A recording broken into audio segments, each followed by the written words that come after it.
My name is Mary Manson. I'm a 33-year-old part-time worker. My husband, Harry, who is 2 years older than me, and I have been married for 4 years. We don't have any children yet, but we're hoping to have some one day. Although we occasionally fight, we're essentially a happy couple that you could find anywhere. This time, we decided to buy a car. A long-awaited vehicle for personal use.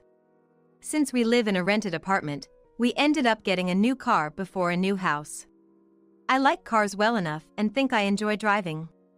Right after I got my license, I used to drive my dad's 86 frequently.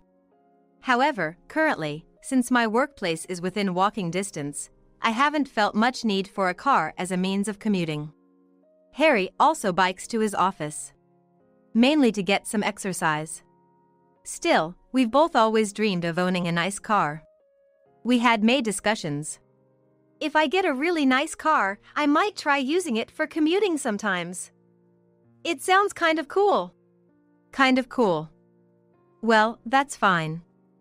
But don't come crying to me if all the weight you lost by biking to work comes back. Don't worry. Driving a car requires focus and burns calories, so I think it'll actually help me lose weight. You and your wild theories. After much discussion, Harry and I decided that, considering the possibility of our family growing in the future, we would buy a brand new 6-seater van. It's obvious, but I was constantly excited about our shiny new car. I thought it might be challenging to get used to at first, but it turns out it's quite maneuverable and easy to drive.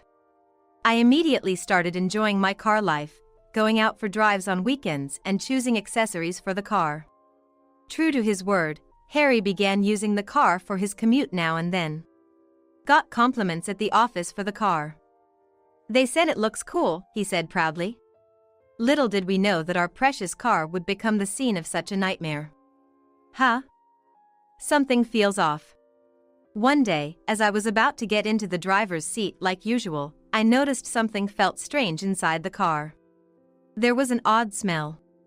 It wasn't the typical new car smell, but rather something more like body odor. While tilting my head, I used a car deodorizer. But since that day, I've noticed the smell seems to come from inside the car whenever I'm aware of it. The scent never completely goes away, and I began to wonder if it might be related to my own body odor or my husband's. I was kind of disappointed.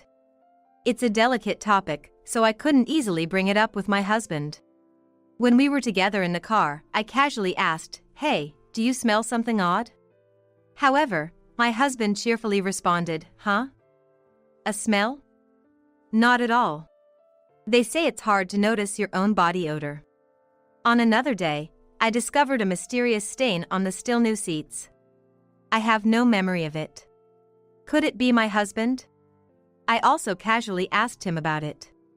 Contrary to when I asked about the smell, he twitched his shoulders and said with a face and voice that clearly knew something, "Huh? I don't know." Way too suspicious. Is it something he feels he needs to hide from me? I was ready to forgive him if he just apologized, but my suspicion towards my husband only deepened. Is he treating the car carelessly when I'm not around? I secretly replaced the car's dashcam with one that has parking surveillance features. Then, I made it always on. In addition, I installed a small camera. At this point, I had to get to the bottom of it. I was going to catch whatever rough handling my husband was doing in clear evidence. However, what the camera captured after a while was shocking. What is this? You're kidding. It showed my husband and an unknown woman in a moment of intimacy. Moreover, both were undressed, engaging in acts too vile to speak of, inside my car. My blood boiled in an instant. I thought about confronting my husband right away but decided to calm down and watch the footage again. If I'm going to get revenge, I'm gonna do it in a big way. My husband and this woman appearing here, I decided to drag them both down to hell. I made up my mind and immediately began to act, pretending not to notice my husband's infidelity on the surface. But every day, looking at my husband's face, laughing carelessly, I lost count of how many times I wanted to punch him. And after all the preparations, the long-awaited day of action arrived.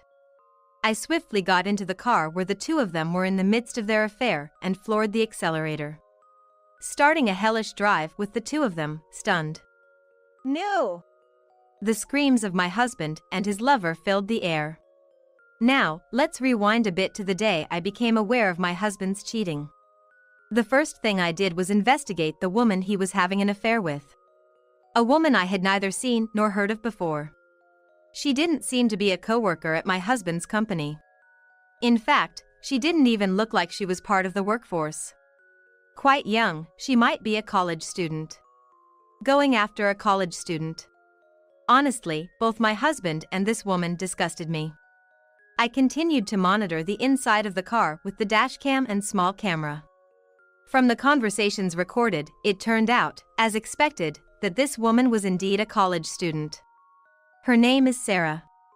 Aged 21. She seems to attend a private university near our home. Living alone, with her parents in the neighboring state. Both parents are alive.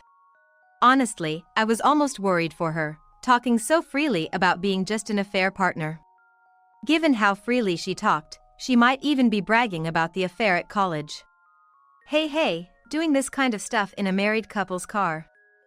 It's gotta feel thrilling with a sense of immorality, right? Right? Lucky my wife bought a nice car. If you lay the back down like this, we can sleep, see? You're always so impatient. Oblivious to the fact I was listening, they carelessly went on. But really, they're disgustingly gross. That's a parking lot used by all the residents of the apartment. Don't they ever think they might be seen by someone? On a whim, I searched for Sarah's personal information online and quickly found her social media account. Maybe it's what you'd call a private account. According to it, the way she met my husband was through this car. Hey, that's a cool car. Can I take a closer look? Seems like this is her usual way to close the distance and lead things further. Because on her private account, there are hints of her being involved with men other than my husband. The thrill of an affair is just irresistible. Dumb wives don't even notice. Would anyone normally post that much openly on their account? No, it's because they're not normal that they do. Probably no sense of internet literacy. Just plain stupid. Because of this, I naturally stopped driving the car. Mary, you haven't been driving the car much lately, have you? Anything on your mind? Really? Well, I thought I'd move my body and get some exercise instead of just driving all the time. Even such a trivial question from my husband annoyed me. Probably, he's not thinking deeply, like whether his affair has been discovered. Just happy he gets more time to use the car, maybe. My husband, unaware of my icy glare, made a carefree remark about maybe driving the car himself sometime. Given the car was their place for rendezvous, it was inevitable that Harry and Sarah met mostly when I was out for work. Meaning, Harry was skipping work during the day, and Sarah probably wasn't attending her college classes much either. I decided to hire a detective agency. After about a month of gathering evidence of the infidelity, the day of my revenge finally arrived. Harry, I'll be out early this weekend. I'll be back late, so just eat dinner on your own. Oh, really? Are you going with the new one? No, I'll take the old one. Got it. Be careful. Of course, I wasn't really going out. It was a ruse. I pretended to leave but actually hid in the shadows of the garage, waiting for the two of them. Earphones in. I could hear everything inside the car. It's rare for you to want to meet up suddenly. Your wife isn't around today, even though you're off? She suddenly went out. Since I got some free time, I thought I'd meet up with you. Oh, Harry, you are so into me, don't you? Poor wife. That's right. I do, Sarah. See, I even do this. Oh, Harry. Let's take it slow. Seems like they got started right away. Really, they're so active. Or rather, I knew they were loud from watching the recordings, but they're really loud in person. It's a wonder they haven't been caught until now. Maybe they've developed a sense for it from all their sneaking around. All right, let's go. I stood up and walked briskly to my car. "Excuse me." I opened the door with a click and quickly got into the driver's seat. I sat down with a thump and the seat cushion absorbed the impact. Huh? What? Who? There were clothes for two thrown on the passenger seat, so I said, getting in the way, and tossed them outside. Then, off we go. I started the engine and floored the accelerator, steering the wheel. The beginning of a hellish drive. What? What's happening? Wait, what? Mary? Still not grasping the situation, completely naked, I told them, "Well, sorry, but could you fix the seat back up? I'm planning on having more people ride later," but my matter-of-fact words seemed to snap them back to reality even more. "Hey, wait a minute. What are you doing all of a sudden? Give me back my clothes." "Mary, weren't you supposed to be out?" he confronted me. "Don't raise your voice too much. What if you distract me? I'm the one holding the steering wheel, which means I'm practically holding their lives in my hands." When I said this threateningly, Sarah gasped. "What? Is she, possibly, Harry's wife?" That's... "Yes, I am Mary, Harry's wife." "Nice to meet you, Sarah."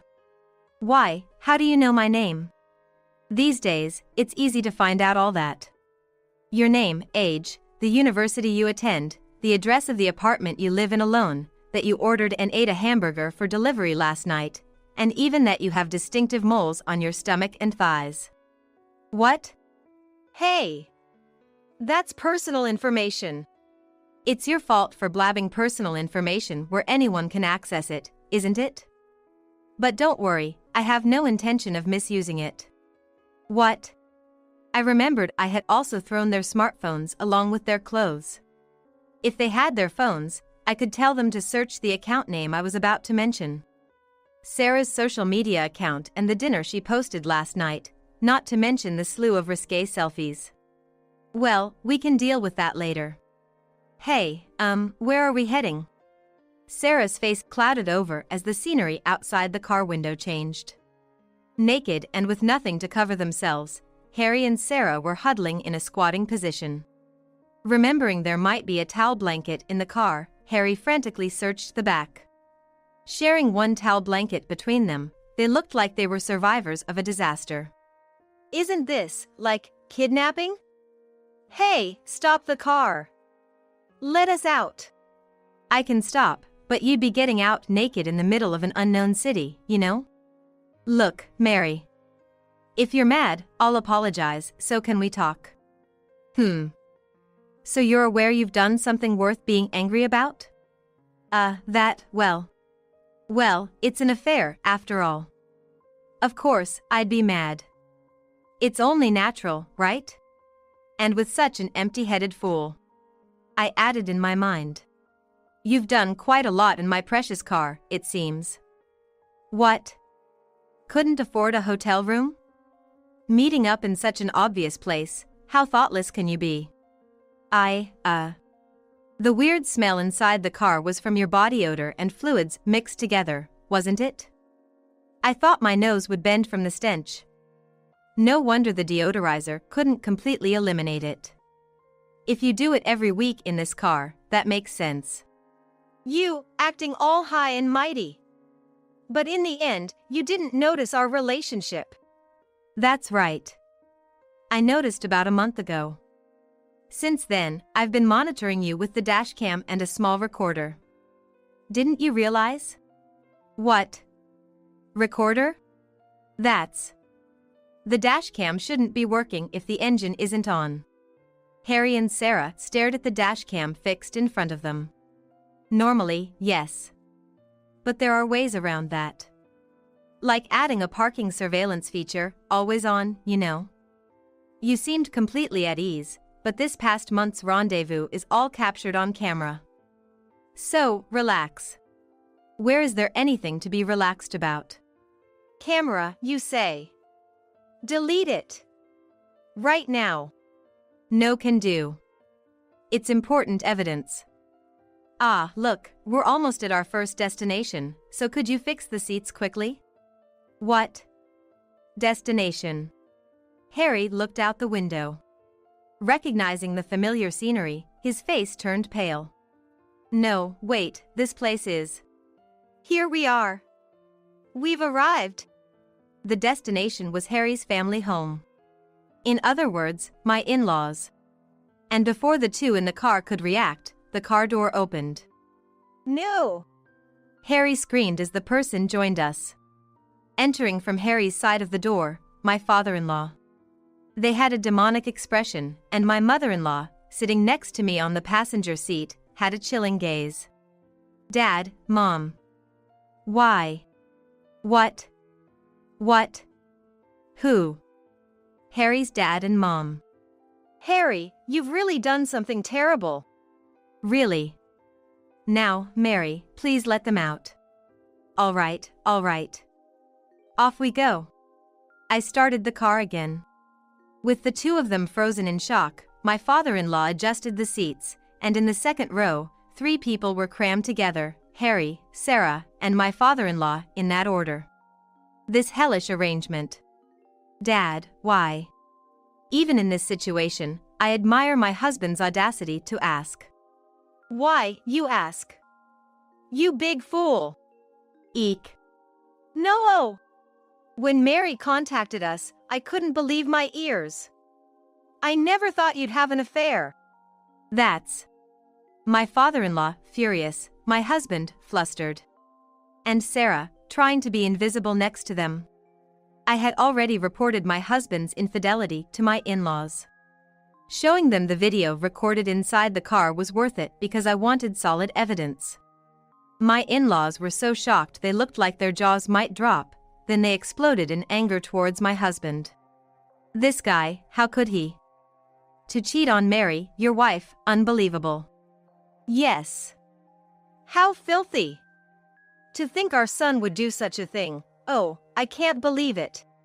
Father, mother, I plan to divorce Harry. I'm not noble enough to continue our marriage after this. Yes, yes, that's for the best. I'm sorry, Mary, I'm sorry. I agree with the divorce. Just thinking if my husband could do such a thing makes me sick. If there's anything we can do, just say it. We'll help with anything. I feel the same way. Mary, you're not planning to divorce him without any consequences, right? Yes. I'm going to make these two take full responsibility. My in-laws and I were united in spirit on this day. Even in such times, the car moved smoothly. Unable to endure the situation of being incessantly scolded by his parents, Sarah raised her voice. Hey, hey. I'm not involved anymore, right?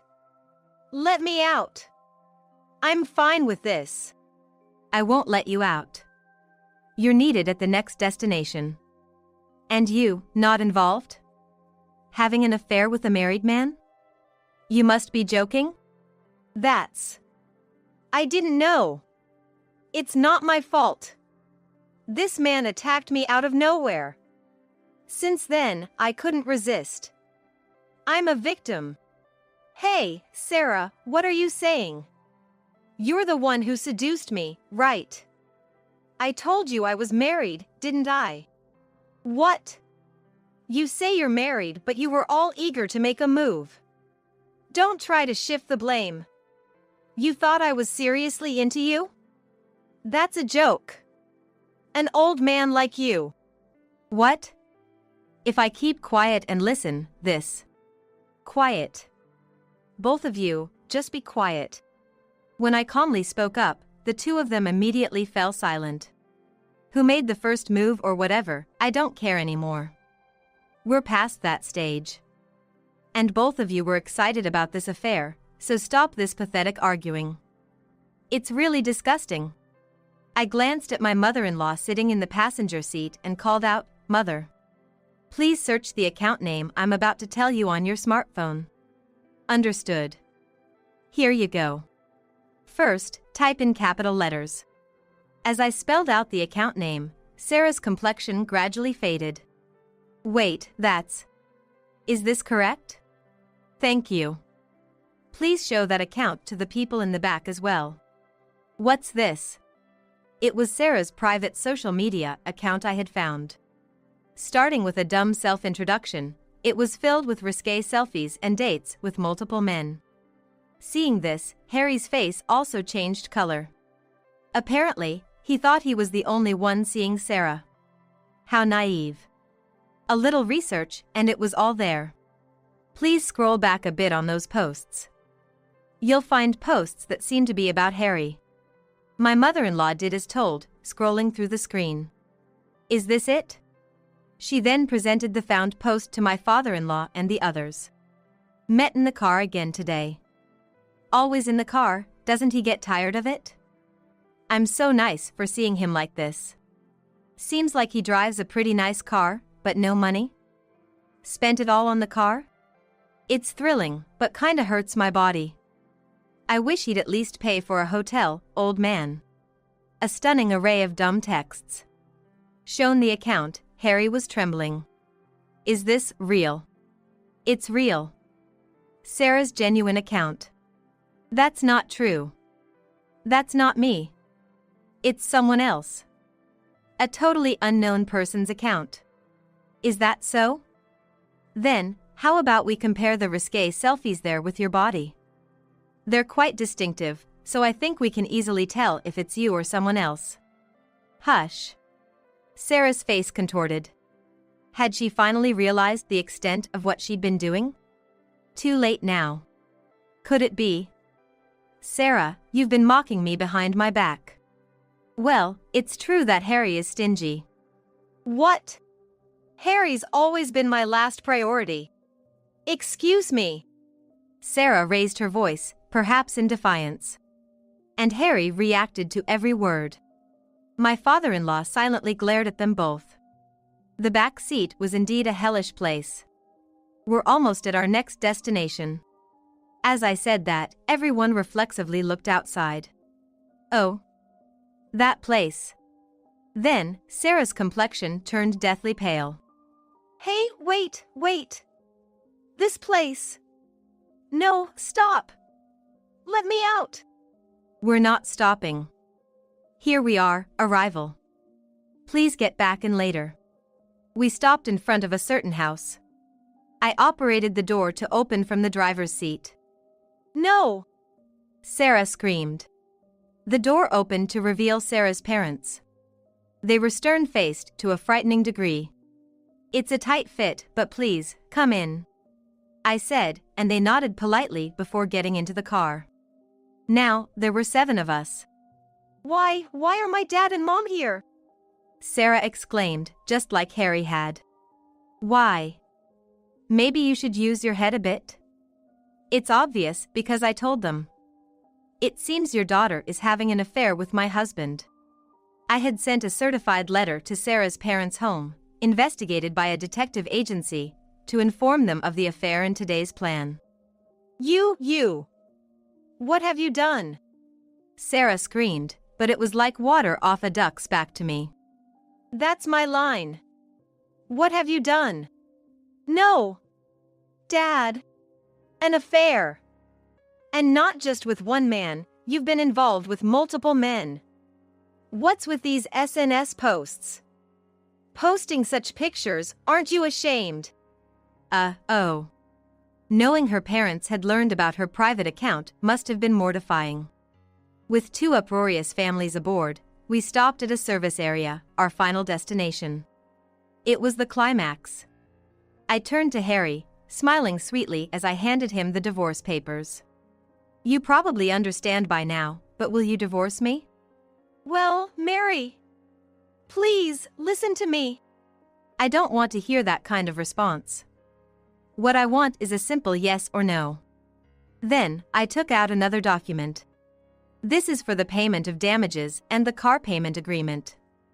Sarah, you need to sign this too. What? Why me too? Because you knew he was married and still had an affair. You had it coming. I'll be getting damages from both Harry and Sarah. These documents were made with a lawyer, so there shouldn't be any issues. I can't pay damages. I'm still a college student. And? You should have thought about that before having an affair with a married man. Work yourself to death. What's this about car payments? I'm charging you that since my car was used for an affair, right? I can't stand using it anymore, it grosses me out. This much money. I can't. You're gonna pay, no matter what. I'll make sure of it, by any means necessary. I stared at Harry and Sarah. They were trembling finally, faced with the reality they were confronted with. Hey, Dad, Mom.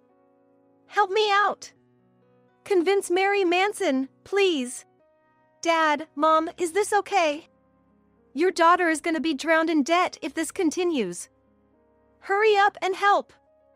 Do something about this ridiculous woman. Both of them were begging their parents for help. However, their parents sharply rejected their pleas. Don't be ridiculous. Cleaning up the mess you've made is your own responsibility. It's Mary's right to demand compensation. Pay up. Don't trouble her any further. That's right. And stop bothering us. After discussing with your father, we've decided to cut ties with you. What? No way. Sarah, you too. This is your responsibility. You made your bed, now lie in it. We're not helping you at all. No. Dad. Mom. Sarah, I heard you've hardly been to college, right? Then, there's no need to pay for your tuition anymore. If you have time to meet with men, why don't you just drop out and start working right away? If you don't work, you won't have money, and you can't pay the compensation. Please! Help me, help me! Sarah was clinging to her parents, crying. Her face was a mess with tears, snot, and sweat, looking utterly pathetic. Harry, just sign this already. After being rejected by her in-laws, she pushed the divorce papers towards her despondent husband again. Hey, Mary, please, forgive me. Stop crying and hold the pen. She made her pathetic crying husband hold the pen and sign the divorce papers. She also got a signature on a pledge. Sarah, with her messy face, signed under her parents' watchful eyes. All right. You're free to do as you like now. After checking the documents, I quickly got out of the car. Harry and Sarah were left looking dumbfounded with their dirty faces. The parents, understanding the situation, bowed their heads to me as I stepped out of the car. I walked a little through the service area parking lot and tapped on the window of a familiar parked car. Mary. Well done. Really? Oh, I'm exhausted. Inside the car, my parents were waiting. I had informed them of the plan in advance and had them wait at the service area. The footage from the other car's camera was also set up to be viewable on my mother's laptop, so my parents had been watching that hell unfold as well. The continuous footage showed Harry and Sarah arguing with their parents and then being scolded again. Let's go home. Oh, can we stop by the diner on the way back? I'm hungry. Sure. My dad took the wheel and pressed the accelerator. The culmination of the revenge plan was a family drive, something we hadn't done in a long time. Afterward, Harry and I successfully divorced. As declared, Harry and Sarah were disowned by their parents and are desperately working to pay for the damages and the car. Though we communicate through the lawyer, so far, there have been no delays in payments. I hope everything gets paid off smoothly without any issues. I moved back to my parents' house. With some distance now, I decided to commute to work by train. For a while, I planned to cherish the time with my parents and take it easy. I can't get in touch with my husband at all. It seems he's gone missing after not showing up for work without notice. And our house looks like it's been burglarized. It's just a mess. When I returned from a business trip, I found out that my husband, Sean, had been absent from work without notice. No one knew where he was, and in a panic, I contacted the police. The place is quite trashed, so we can't rule out the possibility of kidnapping. What? Why would Sean be subjected to something like that? The police decided to search the house, and soon, more officers arrived, and the situation began to escalate, involving the neighborhood. I just hope he's safe. Then, one of the officers searching the second floor shouted loud enough for the whole house to hear. I've found them. One male, presumably the homeowner, and one female. A female. I rushed upstairs with my in-laws, and we saw the police peering into the attic, trying to persuade the two to come down. Soon, my husband Sean and a woman I didn't recognize came down, supported by the police, and appeared before everyone. Why are you naked? And who is this woman? My name is Jolie. I'm currently a homemaker, juggling household duties while working at the company I've been with since before I got married. Sean, my husband, was a classmate of mine in college, and we've been together for over 10 years. He was a refreshing, handsome guy popular among women, so I was surprised when he asked me out. His bright personality and good looks were exactly my type, so I said yes with a single response, and things quickly progressed to a smooth marriage. We now live in a rented house with an attic. Although Sean works for a decent company, he doesn't seem to be good at his job, as he hasn't been promoted much, and our income is modest. Despite this, he doesn't do any housework and leaves it all to me, leading me to complain to him from time to time. However, instead of listening, Sean quickly gets in a bad mood and snaps back, forcing me to always watch his mood, and gradually, I've become unable to speak my mind. Sean's personality has been this way since college, and his slightly rough edges were actually appealing to women back then. I didn't take his childish behavior too seriously, forgiving most of his worse attitudes out of affection from our long relationship. But lately, Sean has been taking advantage of my leniency, becoming increasingly reckless. For example, it was our rule to always inform each other when going out for drinks, but he started ignoring it. Going to clubs and hanging out with girls, which was forbidden after our marriage, has been happening behind my back, with no attempt to hide their contact information left openly on the table.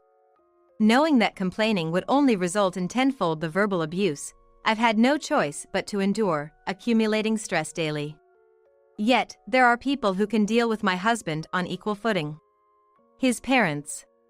Thankfully, my in-laws are the only ones who can confront Sean about his attitude and lecture him on changing his ways, and every time they do, it feels like a release for my built-up stress. We've had family ties with my in-laws since before we got married, which has kept our relationship strong to this day. Whenever they see me down because of Sean's behavior, they invite me over for a lavish meal to cheer me up. I'm deeply grateful for my kind in-laws because they allow me to vent my stress appropriately, enabling me to continue with my married life. However, even my husband, who had always been such an overbearing husband, at one point began to complain less and less. Before, if I blamed him for going to clubs, he'd retort with, "I'm spending my own money, so don't complain," but recently, he's been apologizing, saying, "Sorry, my boss invited me, and I couldn't refuse." I was shocked the first time I heard him apologize, thinking I must have misheard. But as his attitude gradually became gentler, I finally felt at ease believing he had calmed down and become kinder, which also reduced my stress. But at the same time, Sean seemed to be getting busier at work. Maybe he had finally found his motivation because lately, he's been staying late at the office and coming home late. Moved by such a change, I decided to support Sean more than ever, putting extra effort into my work and household chores, striving to make the house a relaxing place for him. While we were leading a busy yet peaceful life, I was assigned to go on a business trip for a few days by my boss. "Sean, I'm gonna be away on a business trip to the countryside next week, so please take care of the house for a few days."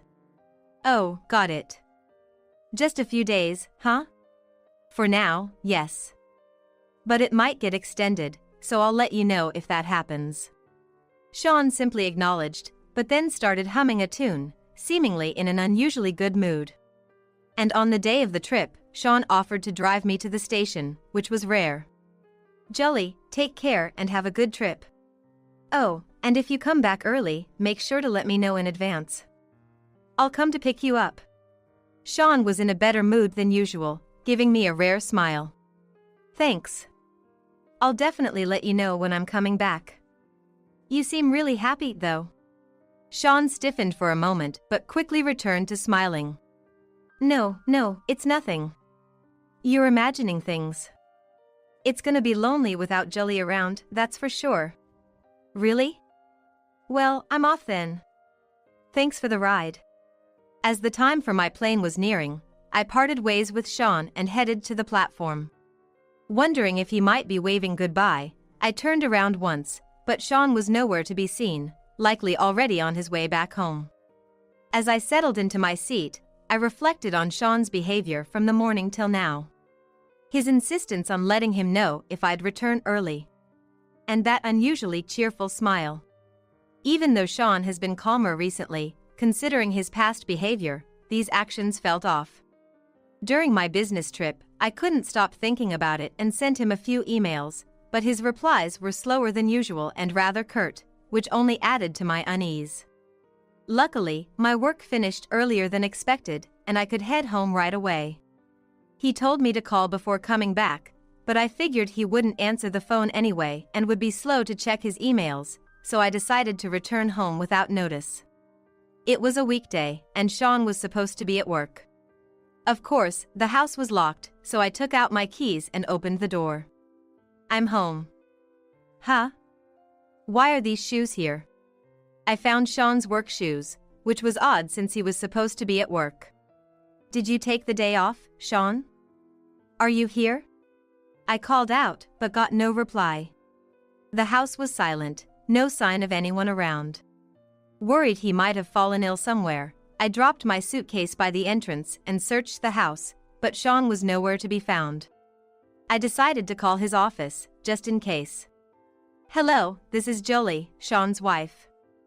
I was wondering, did Sean come into work today? He hasn't come in today. We've been trying to reach him too, but haven't had any luck. What? He's absent without notice? Okay, I'll try to contact him too. I ended the call in a hurry. Sean hadn't gone to work after all. Where could he have gone? Maybe he went out but left his shoes? There's a chance he could have been taken away in an ambulance if he was ill. Thinking his parents might know something, I called them next. Unfortunately, they also had no idea about Sean's whereabouts and confirmed he hadn't returned to their place either. Trying to stay calm, I sat down on the sofa and noticed the living room was unusually messy. It looked as if a burglar had been there right before I got home, with clothes scattered everywhere. Imagining a scenario where a bold burglar turned into a violent one, and Sean got caught up in some incident, I tried calling him again, but still, no answer. Growing more anxious, I contacted the police. I can't get in touch with my husband at all. He's missing after not showing up for work. And our house looks like it's been burglarized, it's just a mess. The police said they would come right away, and while waiting for them, I also informed Sean's workplace about his disappearance. Soon, 2 officers arrived at my house to investigate the scene. It seems they came in a police car, and seeing that, the neighbors started gathering in front of our house, wondering what was going on. The situation was getting big enough to involve the whole neighborhood, making my anxiety grow even more. Watching the police search the house was nerve-wracking, and my in-laws, worried about Sean's whereabouts, also made their way over. The place is quite trashed, so we can't rule out the possibility of kidnapping. What? Why would Sean be subjected to something like that? Hearing the word kidnapping, my in-laws and I exchanged worried glances. We'd like to check the rest of the house as well, if that's all right with you, just to make sure we cover everything. Oh, okay, please do. The search of the house meant more officers arrived, and the situation kept escalating. All I wanted was for Sean to be safe. My in-laws seemed to feel the same, and we held each other's hands tightly. Then, one of the officers searching the second floor shouted so loudly it echoed throughout the house. We've found them. 1 male, presumed to be the homeowner, and 1 female. A female. We rushed upstairs with my in-laws to find the police looking into the attic, trying to persuade the 2 to come down. Soon, Sean and a woman I didn't know came down, supported by the police, and appeared before everyone. Why are you naked? And who is this woman? Overwhelmed by the relief of finding Sean and then the shock of seeing him with another woman, I nearly screamed. Jolie, calm down. We'll have plenty of time to get an explanation from them. Okay? It's gonna be all right. You're right. Sorry. My mother-in-law then calmly turned to Sean. Sean, do you realize how much trouble you've caused? The police have been searching for you, causing quite the commotion. Jolie and I, as well as your father, expect a full explanation, okay? Sean turned pale, seemingly unable to speak, and just nodded quietly. We then moved to the living room to hear the full story. As you can see, I was cheating with this woman while Jolie was away on her business trip. Today, we were together, but Jolie came back unexpectedly, and we didn't even have time to get dressed, so we rushed to hide in the attic. We planned to stay hidden until everything calmed down, but things just got more and more out of hand.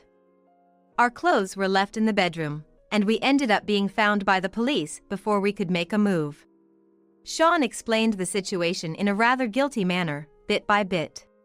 While I was relieved to have found Sean, I was deeply shocked by the fact that he had been cheating. I was tremendously worried when I thought you were missing, and then you cheat on your wife when she's not home. It's a common, pathetic story, really. Everyone present was appalled upon hearing Sean's story, letting out sighs of disappointment. But now, it all made sense. The reason my husband stopped complaining to me and was in a good mood when he went on business trips was because he was cheating on me. My husband's gentleness was a temporary result of the affair, not a growth in his mental age. Realizing this, I felt deeply disappointed and my anger towards Sean began to simmer.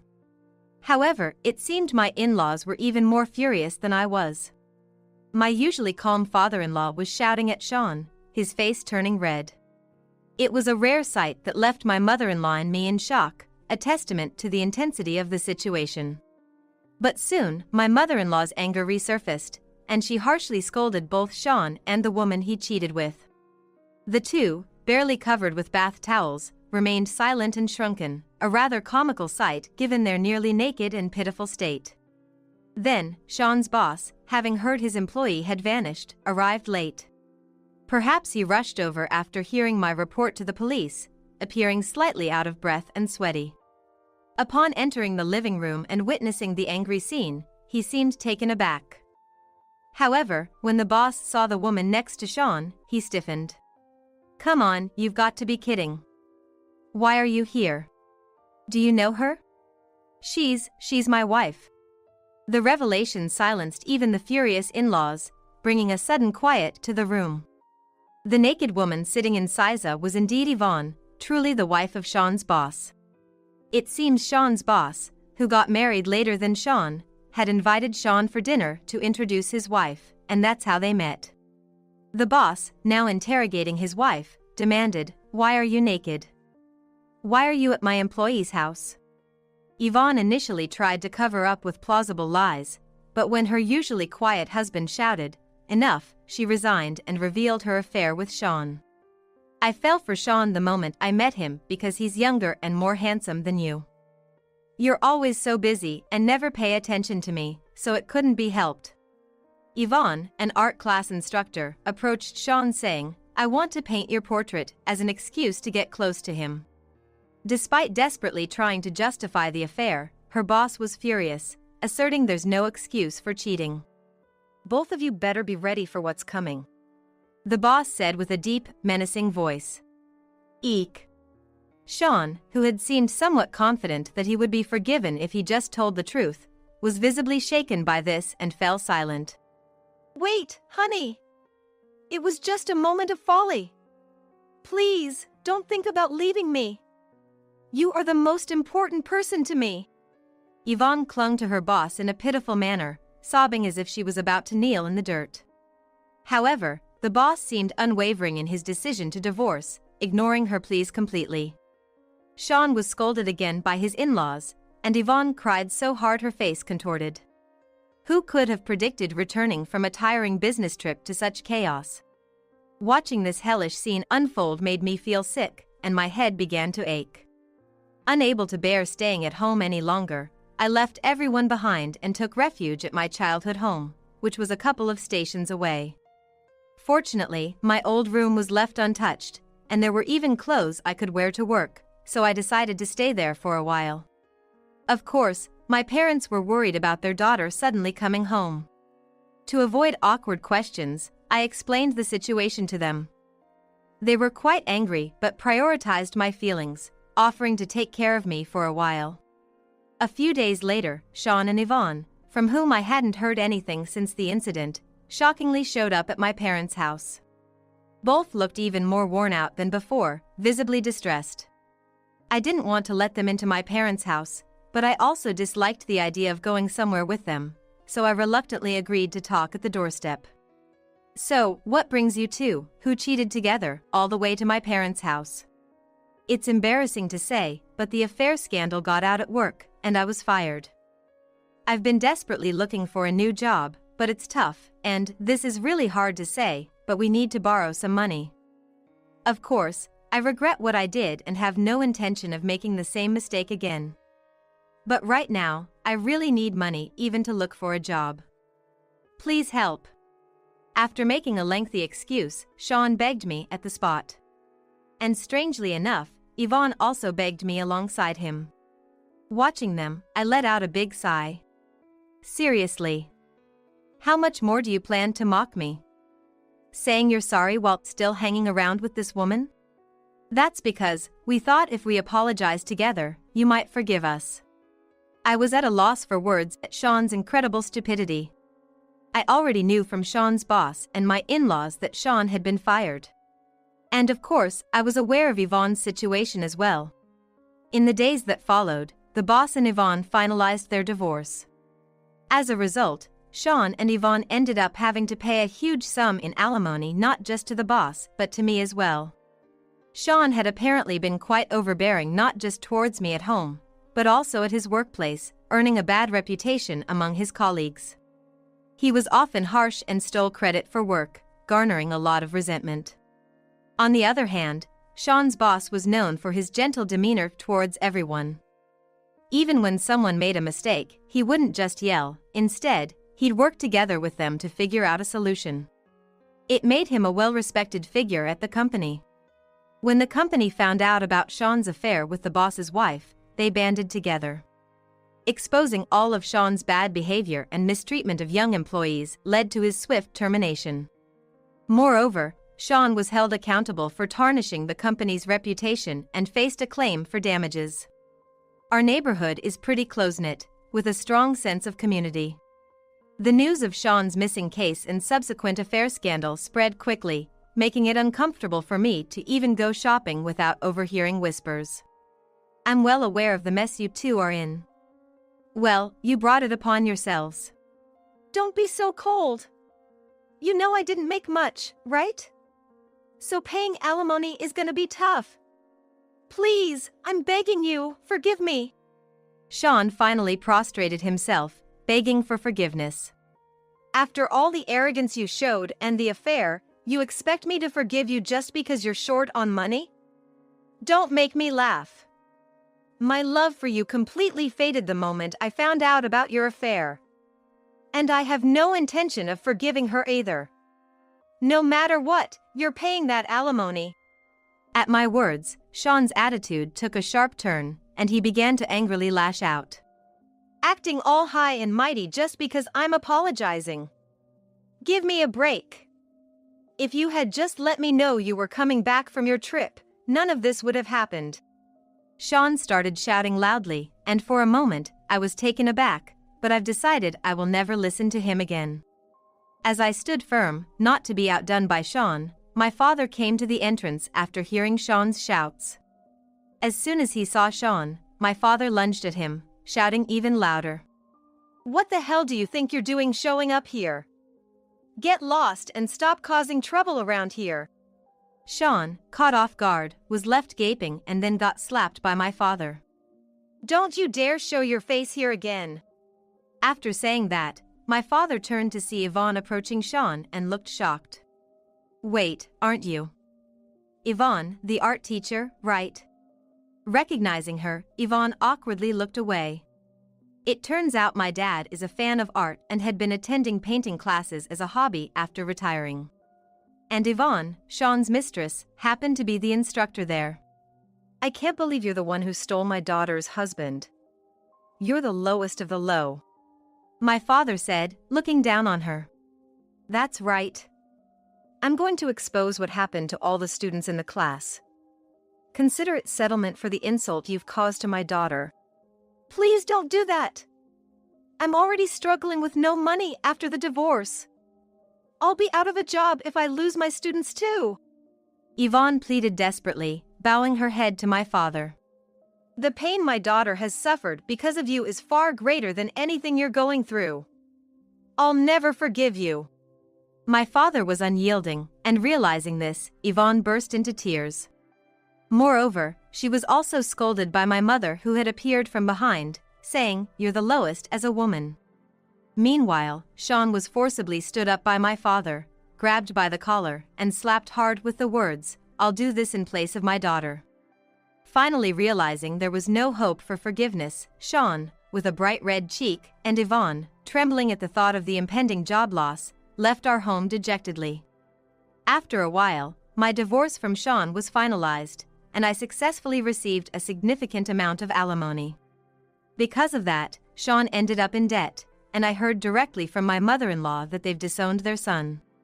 Now, he's working as a part-timer, forced into manual labor day and night, living his days utterly exhausted.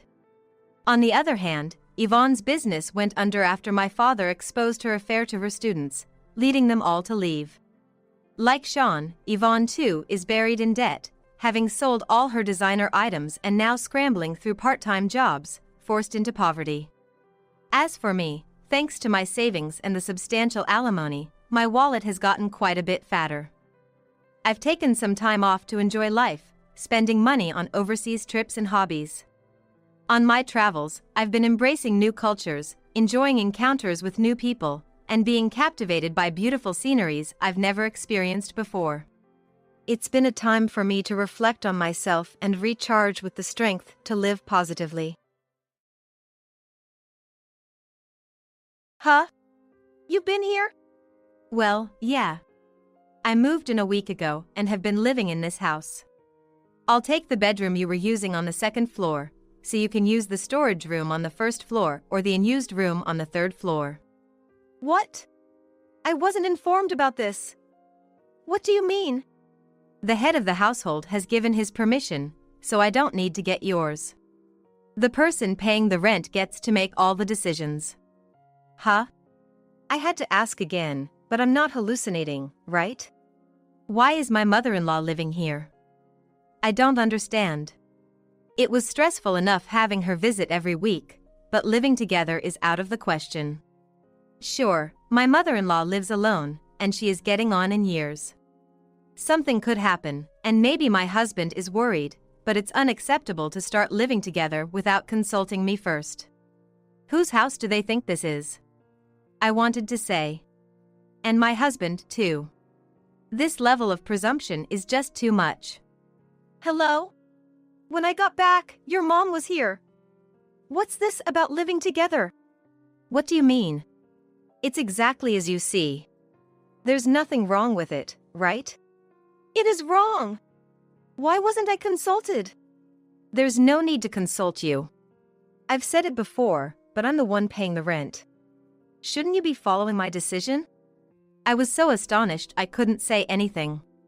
So, he's serious about this. All right, if that's how it's gonna be, then keep saying it. But it seems he's forgotten something important. Does he even remember who we're renting this house from? I won't let him forget just the convenient things. I grabbed the suitcase I had brought on my business trip and went back to my parents' house. My name is Sarah, I'm 32 years old. Currently, I work for an IT company as an engineer, which provides me with a decent income and fulfilling work, allowing me to enjoy my days. Great job today. Huh? You're leaving already? We were planning to go out for drinks today, wanna join? I have plans already today. Could you invite me next time? Is it a guy thing? Well, yeah. Work was fun, and I had a boyfriend who I've been dating for 6 months. My private life was so fulfilling that I really lived a rosy life with absolutely nothing to complain about. You're busy, right? Thanks for making the time for me. It's totally fine. Of course, I'd make time for my loved one. Thanks. I met my current boyfriend through a friend's introduction, and he's a really nice guy who cares a lot about me. I went to a science university, so my student life was really busy, far from any romantic involvements. Even after starting my job, there was something new to learn every day, and I was so busy that I didn't have a boyfriend. But, just before my 20s ended, I got a boyfriend, and it felt like I was gonna marry him. Life was in rosy mode. I truly enjoyed every day from the bottom of my heart. About the future. Talking about marriage? Yeah. I've been thinking about going to greet your parents. Of course. Once work settles down, I'm gonna propose. Can you wait a bit longer? Yeah. I might have rushed him a bit, but I could clearly see a future where we'd get married and be happy together, and I think I spent my days grinning about it. And so, 6 months later, we got married. My parents paid for the wedding and provided us with a new home. My parents run a business and offered us one of their investment properties to use. He wanted to send money back home since he came from a single-parent family, and in that regard, my parents were supportive. About the rent, are they letting us live here for free? No. They're asking for $4,000. Normally, they'd rent this place out for much more, so they're giving us a special deal. What? They're charging us? Even though it's their daughter and son-in-law living here. I'm surprised. Well, it's an investment property, so there are costs involved. My parents aren't really making a profit from this. We can't ask them to cover the maintenance costs for us, can we? No, given they have the money, I think they could at least do that for us. I was a bit surprised by my husband's comment. Indeed, my parents run a business, so they have some financial leeway. However, I'm already independent and can take care of my own life. I think it wouldn't be a big deal for my parents to lend us the house for free, but it's wrong to rely entirely on them for money just because we're their children. As business owners, my parents have always been strict about money matters, and that's why I work and live on my own. Well, living in such a spacious house. They said they're gonna transfer the ownership to us in the future. To expect to live here without paying anything, that's really something. He's quite stingy, huh? If they're making money as business owners, I think they could afford to do that much. Well, if I were in your parents' position, I'd let my child live there for free. That's why, haven't I explained it several times? Why can't you understand? I wanted to say, but for my husband, who expected to live in a large single-family home for free, paying $4,000 every month must seem like a huge burden. Well, expecting to live for free just because it's my parents' property is quite presumptuous. Can't they lower it to about $3,000? What? Lower it further? I already told you it would normally cost twice as much. Even so, they could lower it a bit, right? Come on, it's your parents, so you should be able to negotiate that much. What are you saying? It's exactly because they're my parents that I don't want to be rude. If you had any gratitude, you wouldn't be able to negotiate for a lower rent, right? Seriously, aren't you grateful at all for how cheap they've made it? They even said we could move out anytime we want. If we choose to stay and live here long-term, they're willing to transfer the ownership to us. Despite their cooperative attitude, I couldn't understand what my husband was saying. How can he say such brazen things so casually? Thinking only about himself must be exactly what this is. It seems like he thought they were gonna let us live here for free. So, he thinks even $4,000 is too much. I see, well, $4,000 is really pushing it, but the lowest I can go is $3,600. You don't have to lower it any further. Showing him that we're willing to compromise to that extent might make him understand. Plus, with the $400 saved, we can send more money home. His family is a single-parent household, right? Yeah. Well, we're okay, and since you're newlyweds, you'll have various expenses. So don't worry. Just focus on your marriage. Thanks to my father's kindness, I was able to stand my ground somewhat with my husband, and he finally agreed to the rent of $3,600. Since then, we've been living without much issue, and we basically decided that my husband would pay the rent while I would cover the other living expenses. We also bought a car for the family, and since the savings payments were coming out of my money, my husband had more disposable income. But I wasn't much of a spender, and we generally had a good life together, but my mom will be arriving in about 30 minutes, so let's hurry up and finish cleaning. Huh? What? You're not going to clean even though my mom is coming? No, it's not that, but why didn't you tell me sooner? It's so sudden. I didn't necessarily mind his mother coming over, but why didn't he tell me earlier? If I had known sooner, I would have cleaned the house and finished the chores earlier. We don't even have tea. Maybe he didn't think because it's his parent, but if anyone's going to be looked at strangely, it's going to be me. Why can't he think that far ahead? I sighed, but it's too late to be thinking about that now. I'll start cleaning now, so you help too. That's a hassle, you do it. I finally have a day off from work, let me rest. No, but your mother is almost here, isn't she? You can do it, right? I've been busy lately. No, what? What is he saying? He tells me his mother is coming over and wants me to clean, but he won't help at all? I was already irritated by such a sudden request, and now I'm about to lose it with his selfishness. I want to finish cleaning quickly because we're in a hurry. No, you want me to do it all? That's not fair. No, you're the wife, you should be able to handle it. Why do I always have to say it? Don't forget I'm taking care of you? Taking care of me? Who does he think he is? I'm not under the impression that I'm being taken care of by my husband. Sure, he pays the rent, but I'm the one covering the living expenses. If you look at the expenses, I'm paying more, so I don't understand why he's talking down to me like this. But arguing about it now is a waste of time. What I need to do is get as much cleaning done as possible, right now. Seeing my husband lounging on the sofa watching TV while I'm frantically cleaning was infuriating, but I managed to get the cleaning done to a decent standard before his mother arrived. I'm coming in. It's been a while. How have you been? I'm not old enough to need your concern. I'm sorry, that's not what I meant.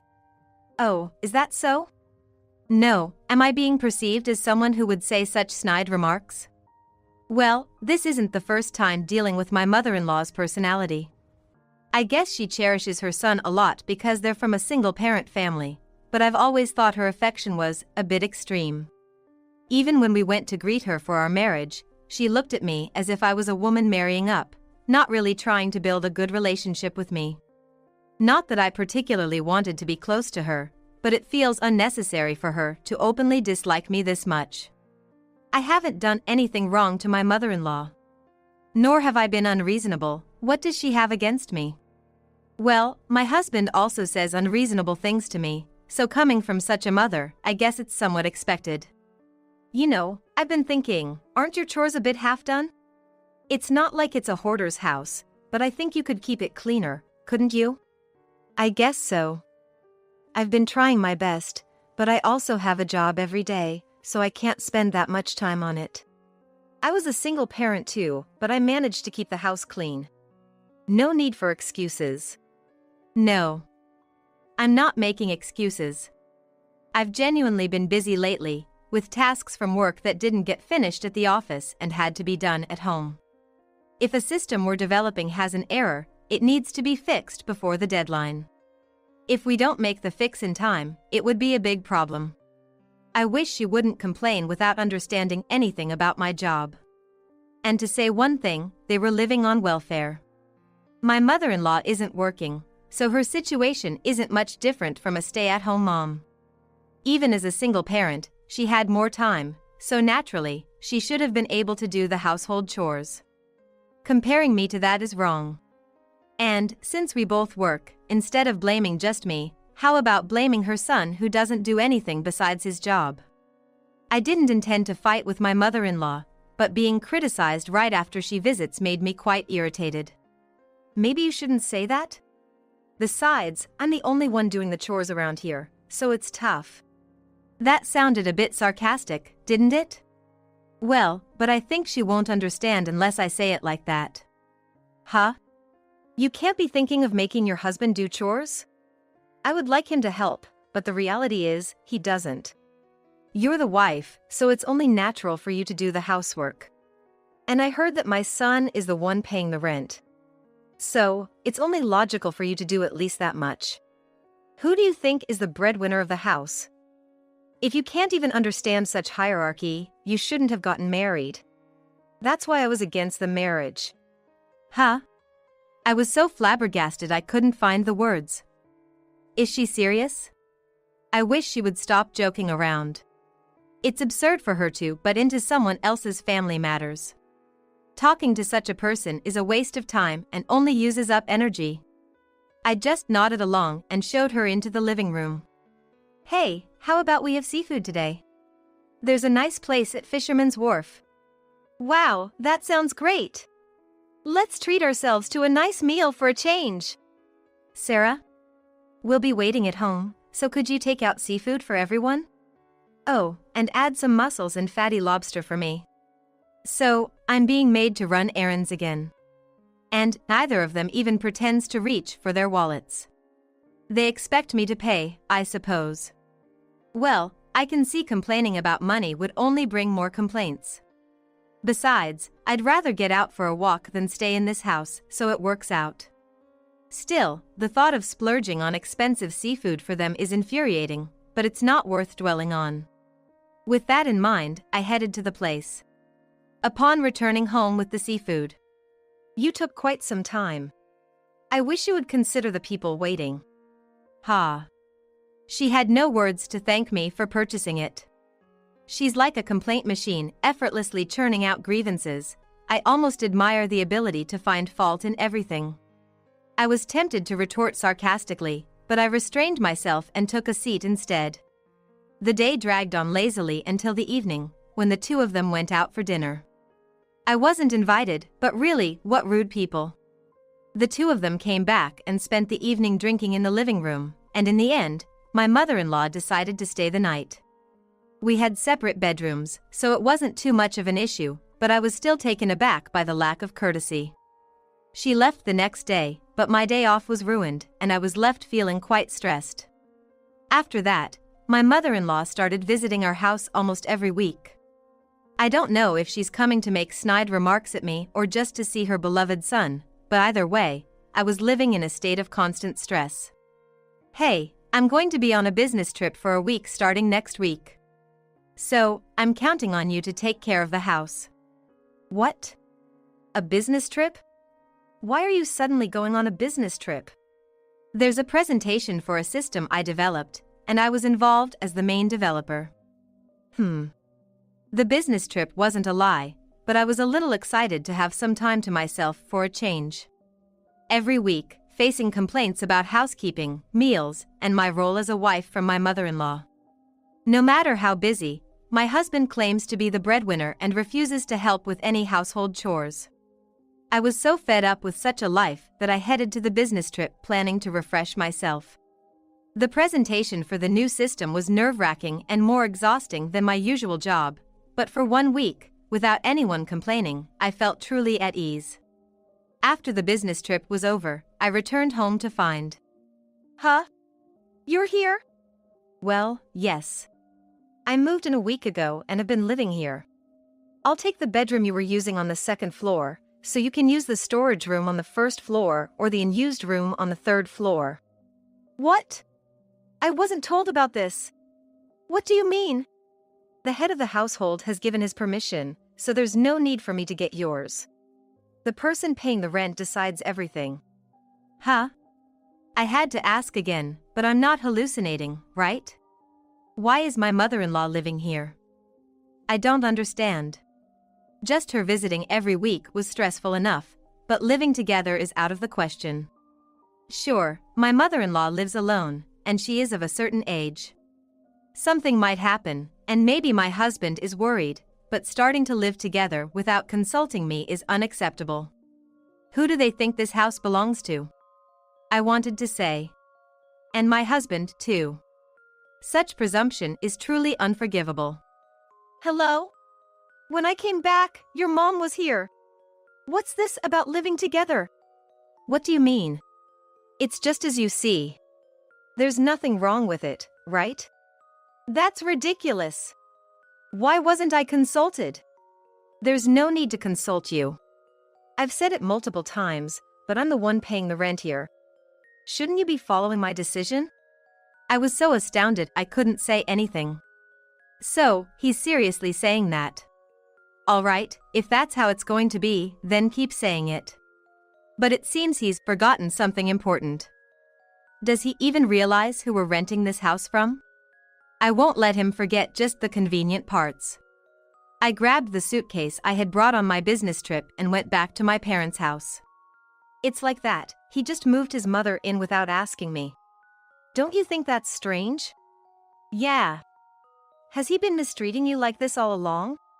I didn't tell you because I thought it would worry you, and everyone said this was normal, so I kept quiet, but I can't take it anymore. Right. I understand, then, I have a plan, my father said before making a phone call. From that day, I started living at my parents' house and didn't contact my husband for a week. Then came Saturday. My father and I went to the house where my husband and mother-in-law were living. When we rang the doorbell, my husband, who looked like he had just woken up, came out and frowned upon seeing my father and me. Huh? Here. Can you submit this divorce paper? What? Wait, what do you mean? I know everything you and your mother have been doing. Stop playing dumb. My father said, glaring at my husband, who seemed a bit intimidated. He completely cowered and wouldn't meet my eyes. But I continued talking to my husband. You both have been bullying me. Don't think you can get away with it. No, there's no need for a divorce. We don't have to go that far. So, what do you think you've done so far? Acting all high and mighty, and now getting cold feet as I mention a divorce. What do you take me for? I'm not usually the type to get so emotional and yell, but I think my husband was shocked by my outburst. But it was proof of how much anger I had accumulated. My daughter's words will certainly be heard, and from now on, you'll be paying the full rent for this house. I have no intention of giving any discounts to my daughter and a stranger anymore. Huh? This house will not be $3,600 next month, but $36,000. Got it? I've brought the contract, so submit the divorce papers and then agree this contract as well. When we said that, my husband was so shocked he seemed lost for words. The figure of $36,000 must have floored him, but we were dead serious. How can you suddenly expect such an amount? That's crazy. It's impossible. Huh? You think you can say it's impossible? No, but... We didn't even have a formal contract for this house, did we? Once we're divorced and you're a stranger, you can't keep living here. If you can't pay the rent for this house, you should leave immediately. We hadn't signed a contract, so we were able to leave strongly.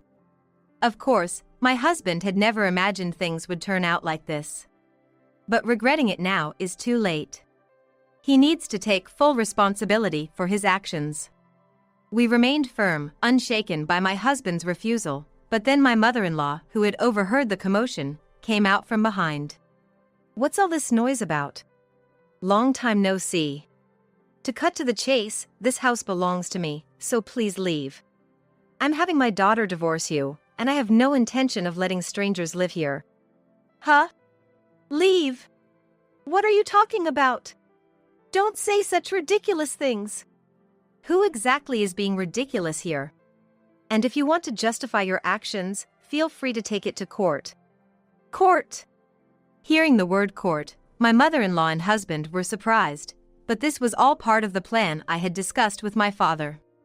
If these two caused trouble and there was no other way, we planned to take legal action. This was my suggestion, knowing that people without common sense wouldn't understand reasonable discussions. But precisely because they lack common sense, the moment we mentioned a lawyer, both were visibly shaken. Where did all their bravado go? They exchanged glances, eyes swimming in panic. I guessed they were probably flustered. You have a job, so you can just move closer to your workplace. That's all there is to it, right? I'm saying this because I don't have that kind of money. Don't have the money? You've got to be kidding. Given your salary, you should be able to save some amount. Are you telling me you've been blowing over $2,000 a month on fun? Well, I never thought I needed to save. I was dumbfounded. He had a regular job, and the only expense he was covering was the rent. I was the one paying for the car and all other living expenses, so I had thought he would have saved up a bit more. He's really joking around. That's why we can't get divorced and moving out. Right. Once you're married, it's not that easy to just get divorced. How long are you going to stick with such outdated ideas? I have no hesitation in divorcing someone as unreasonable and self-centered as you two. Are you even aware of what you've done? Who's the one joking here? Please don't make me any angrier than I already am. They don't seem to understand how much they have put me through. So they can casually say they don't want a divorce or ask for help because they're broke. That's not my problem. And now that I think about it, maybe my husband married me for my money. Not me, but my parents' money since they run a company. He could live in a large mansion cheaply, and eventually, I would inherit my parents' substantial fortune. He must have been aiming for that, but I wish he'd stop underestimating people. Don't forget we'll have the upper hand if this goes to court. You have 1 week to leave this house. Wait a minute. I'm sorry. I'll do anything, just give me another chance. I believe we can make it work. I might have misunderstood some things, but we're a married couple. We promise to overcome anything together. That's why we're getting divorced. You can't just continue a marriage with pretty words. And after betraying me, don't think you still have my trust. I will never trust you again. As I said before, we have a great lawyer on our side. Of course, you're welcome to hire your own lawyer for negotiation, but I advise against it, especially since you can't even afford to move out. My father's point is valid. Without money for moving out, hiring a lawyer is out of the question. Even if they did hire a lawyer, getting my husband divorced and out of the house would be straightforward. That's all. I have no intention of discussing this with you any further. With that, I returned to my parents' house with my father. I had already blocked his phone number, so there were no calls, but my husband and mother-in-law kept contacting me using email, messenger, and social media messaging. I was truly disappointed and dumbfounded that they didn't understand what I was saying, but I stuck to ignoring them. I had communicated our side, and if they wouldn't comply, then we'd just have to have a lawyer handle it. Since we had strong backing, I wasn't worried at all. By the way, what happened after that? Well, tomorrow is the deadline we set, so I told them if the divorce and moving out aren't completed by then, we'd call the lawyer. Then, this evening, they contacted me to say they'd filed the divorce papers at the city court and had packed up to move out. They said they'd bring the keys here. I see. I'll take care of it then. You probably don't want to see their faces. That's right. Thanks, Dad. Thanks to my father handling the key handover, I was able to avoid seeing those two.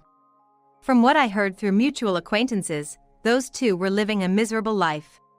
My mother-in-law, having no job and unable to sustain a living, had initially moved with him to a business hotel for the first few days before settling into a very cheap, bathless apartment, starting a life together that was stress-filled every day compared to the quality of life they had before. Seemingly endless parental quarrels ensued. Well, but he has a job, so it's not like they're luxury problems, right? From what I heard, he's been spending recklessly due to stress, borrowing money from acquaintances. Really? Is that so? So, they've been pretty much abandoned by their friends, wondering how they'll live from now on. Without money and having to take care of his mother. I doubt anyone would marry someone like that. Well, people of that age who don't know how to manage money probably shouldn't marry for everyone's sake. Thinking about them being abandoned by their friends felt truly pitiful, but this could be a good opportunity for them to acknowledge what they've done and rehabilitate. As for me, I found a place to live on my own after that, and now I'm happily living there, enjoying my days. Work is going well, with significant projects that give me a sense of fulfillment, and my relationship with my parents is great. Whether I'll remarry in the future is uncertain, but for now, I'm enjoying my life. No matter how much money one might have, ultimately, relationships are what matter. If you can build healthy and good relationships, you can live happily even without money. I hope to continue living my life valuing fulfillment, friends, and family without being obsessed with money. Where are you? The ceremony's starting. I yelled into the phone, finally getting through to my husband, Charles. On a family trip in Hawaii. And miss our daughter's wedding? To that, Charles just laughed heartily and hung up. Family, huh? I repeated the thought in my mind, feeling it anew. Staring at the disconnected call, I soon shook off the feeling and reached out to someone else. About the favor I asked for before, could you start on it as soon as possible? I pressed on eagerly. Yes, I'll leave everything in your hands. Please begin immediately. Understood, came a vigorous reply from the other end. That person was from a construction company our family has been close with for years. I couldn't help but suppress a laugh, thinking, go ahead, enjoy yourself to the fullest just for now. The so-called family trip. It might be your last bit of fun, after all. My name is Patricia Green, a 52-year-old. I'm a housewife with 2 children. My husband, Charles, is 55. Our marriage, about 30 years ago, was somewhat of a strategic alliance between 2 companies. However, it's likely coming to an end soon. Due to Charles's repeated issues. Not that there were signs of this from the start. I, for one, wanted to build a warm home with Charles, even if our marriage was more about corporate alliance. Charles felt the same at the time. That changed after our 2 children were born. Soon after the marriage, I had our first child, John. Then our daughter, Linda, the next year. While children were a joy, parenting was harder than I imagined. Around that time, Charles, in his early 30s, was still training in his father's company. Perhaps it contributed to his stress accumulation. He rarely participated in childcare when home. The cries of our 2 children filled the house, and he did nothing. His interest seemingly faded, using work as an excuse to stay away. To be fair, I have my regrets too. Back then, I was swamped with childcare but insisted on doing it without anyone's help. It was my mother back home who came to my aid. Though my parents are no longer with us, remembering this makes me truly grateful for their presence. Without the housekeeper my mother arranged for, I would have completely succumbed to childcare stress. But once I got past that period, the kids really were adorable. With Charles often gone, engrossed in his work or at his family's place, childcare became my raison d'etre. Suspicious of his constant absence, I once asked, "Where do you always go?" Charles, who would usually dodge the question with vague answers, didn't accompany us for our son and daughter's events, prompting me to confront him. His response was, "You should just do as you please on that front. I have things I need to attend to." I couldn't fathom what was so important that it trumped our children's milestones. "What's so important that you'd miss your children's events for?" I snapped at him then. His answer was this. "You know I have a younger sister, right?" "Yes, you mentioned she's 13 years younger." "Mia, was it?" "That's right, Mia. She's having an important party, and I need to discuss some things about that with my parents." His preference for his sister over our children made me snap. "Excuse me?" But Charles, as if it were the most natural thing, retorted, "You've been so busy with the kids, you probably didn't notice, but they're going through a tough time too." I was at a loss for words. However, the same scenario repeated itself. Charles began to excuse himself for his sister's sake even for kindergarten and school events. He wouldn't attend the events but would go to her party. He'd miss our children's events but make it to Mia's graduation. Where does Charles consider home and who does he see as his family? I often wondered. I accompanied our children alone to their events. Father's presence faded from our children's commemorative photos. Eventually, the kids realized their father was absent from their important events. Later, they faced exams at school. And they started making decisions about further studies and jobs. They did so independently. They had first sought out what they wanted to do, then finding suitable schools and considering their options without much consultation. They'd only consult me to the extent of asking, "I want to go here, what do you think?" "I don't want to burden you," they said, a sentiment they expressed since school time. Having a clear idea of what they want isn't bad. It shows they're highly independent. But it saddens me to think they've learned not to rely on their father, understanding he's unreliable. I haven't exactly been a role model myself. Since getting married, I've been a full-time housewife. Sure, I'd occasionally get called in for something related to my family's business, and it seems my parents, along with my brother, were keen on leaving me some assets early on. My parents passed away about 10 years ago. Both still in their 70s. The company was left in the hands of my brother, Joseph, and I've been given a fair share of other assets from the inheritance. As for Mia, Charles's sister who he doted on, spoiled by him and our parents, she landed a job at a subsidiary through our father's connections after her college graduation. But she seemed to treat it as a temporary gig. After working for 2 years, she quit as if it was time to prepare for marriage. It seems she never really liked working in the first place, and ended up living a leisurely life at home. And neither her parents nor her brother, Charles, said anything about it. In fact, they seemed pleased she wasn't working, as if that was too much for her. She actively sought out arranged marriages, but for some reason, they always fell through. Mostly, it seems, due to Charles's opposition. Whenever Charles objected, Mia would simply accept it, saying, "If my brother says so." Before we knew it, she was in her 40s. And she is unmarried, just continuing on as she always has. By contrast, her parents are now in their 80s. Unlike my parents who passed away early, they're still hardy and robust, but you'd think there'd be some concern.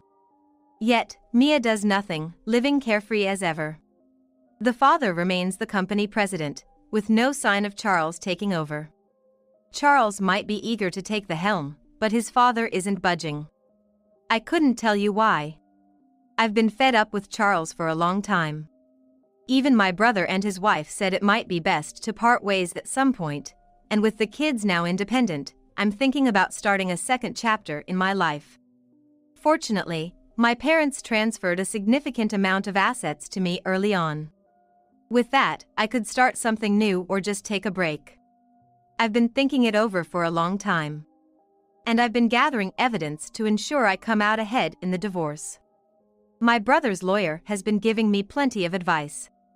But then, something happened that put those plans on hold. Linda is getting married.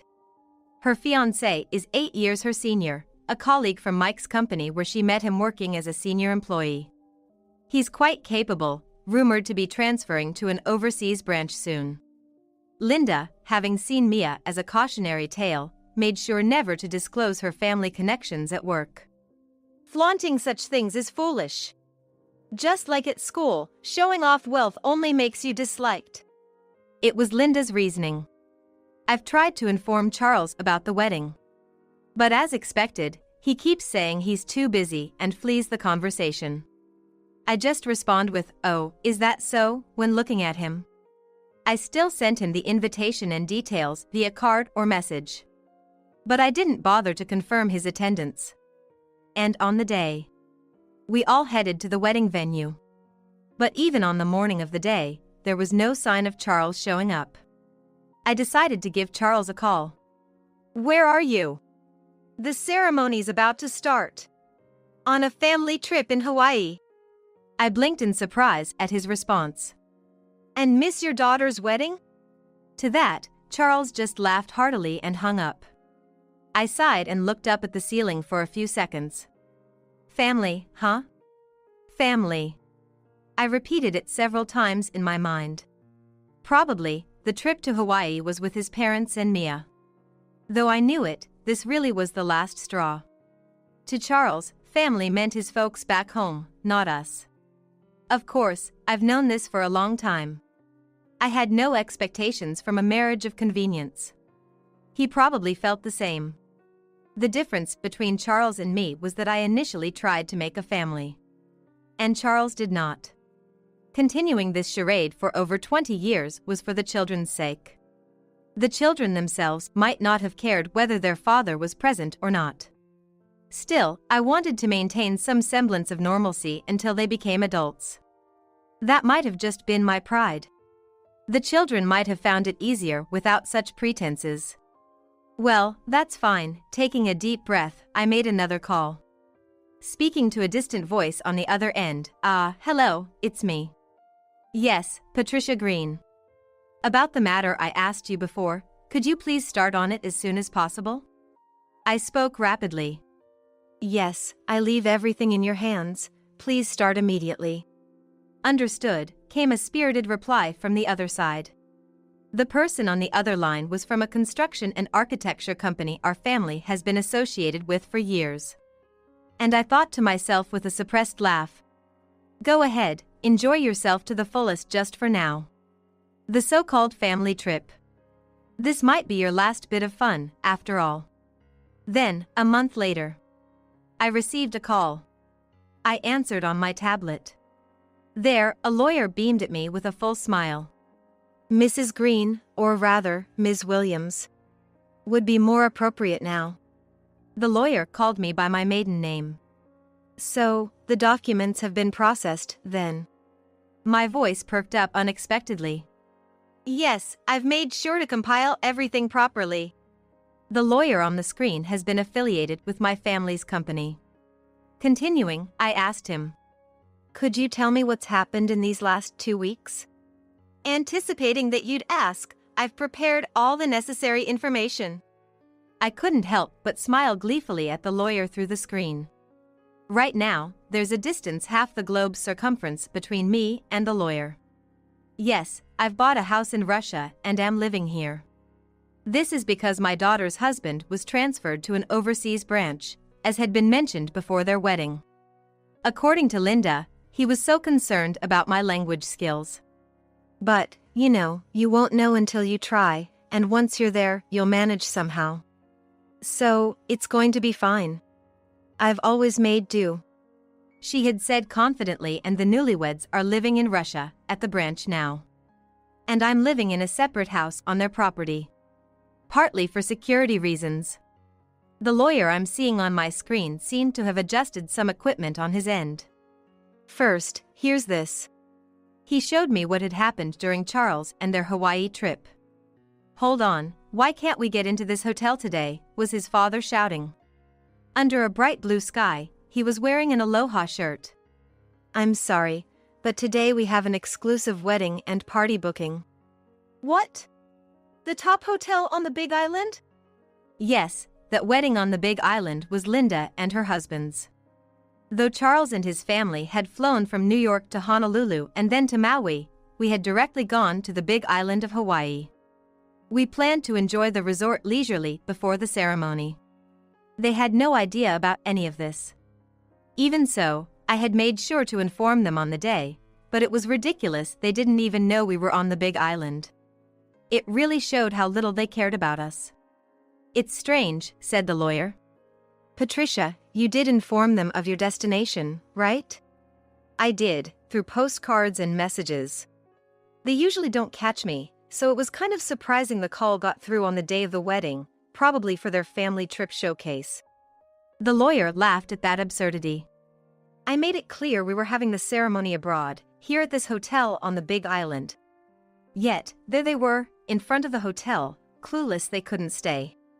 They could have at least said they were attending the wedding. In the video, the disgruntled family could be seen complaining. Mia's confused face, not understanding what was being said to her, was also visible. Picking up whispers from the surrounding staff, I heard them say those were the people supposed to attend the ceremony today. Indeed, we had instructed the employees to do so. If these individuals arrived and claimed they were here for the ceremony, let them in. If not, just here for a meal or stay, then, as we had the place booked for our wedding, they should not be allowed in. The ceremony was held grandly, and my daughter, her husband, and we left for Russia from Hawaii's international airport that same day. We had no intentions of returning to New York anymore. Meanwhile, furious, they seemed to have intended to return to New York from the same airport. But they were stopped there. Because Charles's card had been deactivated. Moreover, staff that had followed them captured this moment on video. What do you mean? My credit can't be used? This one, too? Indeed, sir. The card is not in your name, correct? Indeed, that was the case. Charles had taken my credit and bank debit cards, so I had them stopped. That bank account contained my personal assets. Charles had tapped into it. Though I pretended not to notice. Doing so was bound to be discovered eventually. I had a separate account set aside that I could freely use, so even if one was depleted, it wouldn't impact my lifestyle. I overlooked it to gather evidence. Damn, why has it been deactivated? Of course, because the owner stopped it, right? If you say that, we can't go back. We don't have that much cash. Seeing Charles getting angry, the staff sighed, anyway, these cards are unusable, so you cannot board the flight back to New York, and turned them away from the airport. Then, they had no choice but to return to Honolulu and borrow cash somehow. Attempting to borrow from acquaintances first, which also took some time. Their scheduled stay had already passed, leaving no room for pride. After all, the reason was the stoppage of the cards. Deemed to have problematic behavior, they were slightly detained. Barely making it back to New York, they refunded the travel fares from their account, but upon returning home to complain to me, they found nothing there. The sight of them, especially Charles yelling in front of the now empty lot, was too much. I couldn't help but laugh. What is this? Charles screamed in front of where the house used to be. And his parents dropping their luggage. Our home was built nearly 30 years ago by my parents as a new house for our marriage. It was well maintained and could have been sold if desired. But as it was my possession, and I intended to live in Russia, I wanted nothing left there. So, anything clearly belonging to Charles was stored in a locker, and everything else was disposed of by a service provider. That was the other call I made on the day of the wedding. What on earth? Charles was scratching his head on the spot, stomping his feet, and eventually fell to his knees, pounding his suitcase furiously. Seeing that, I couldn't help myself and burst into loud laughter. Hearing my laughter, Linda came over. What's going on, Mom? Just look, Linda. Your father is having quite the meltdown. He's not my father anymore, Linda said as she stared at the screen I was pointing to. On the screen was an empty lot with a for sale sign, beautifully cleared. Ah, that's where our house used to be. Completely emptied out. Linda said with a wry smile. This girl, during her teenage years, seemed to find her father, who excessively doted on her aunt, utterly creepy. I knew she always said she wanted to cut ties as soon as possible. I'm glad it brings joy to your daughter. He continued. No, seriously, thank you for the entertaining footage. But that's not all, right? I asked. Indeed, that's not all. The lawyer said with a mischievous grin. Next is this, showing Charles with a frustrated look, glaring at something. The lawyer commented. What on earth is this? A slam on the desk could be heard. It's nothing out of the ordinary. Your wife, Patricia, asked for the divorce papers to be filled out. Patricia would never say such a thing. Why would you say that?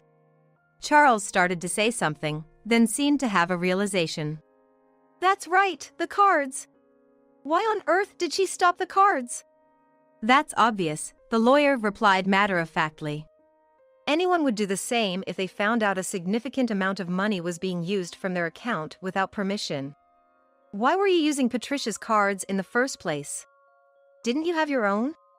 Charles just muttered a stifled sound and fell silent. Or was it that you didn't have enough leeway in your finances? We had looked into that area as well. Honestly, there wasn't much money in Charles or his parents' accounts at the moment. Just a small portion for company operations, and everything else had been siphoned from my savings. He took my card with the selfish interpretation that it was family money. I never gave permission. So, when I said to stop it, that was the end of it. Moreover, after stopping it, we found out a significant amount was embezzled. Embezzlement? No, this was supposed to be marital assets, right? That's not correct. What are you talking about? Didn't you know? The lawyer asked, puzzled. The funds you were using were Patricia's personal assets from before the marriage. From before our marriage? No, that can't be right. Patricia never said anything like that.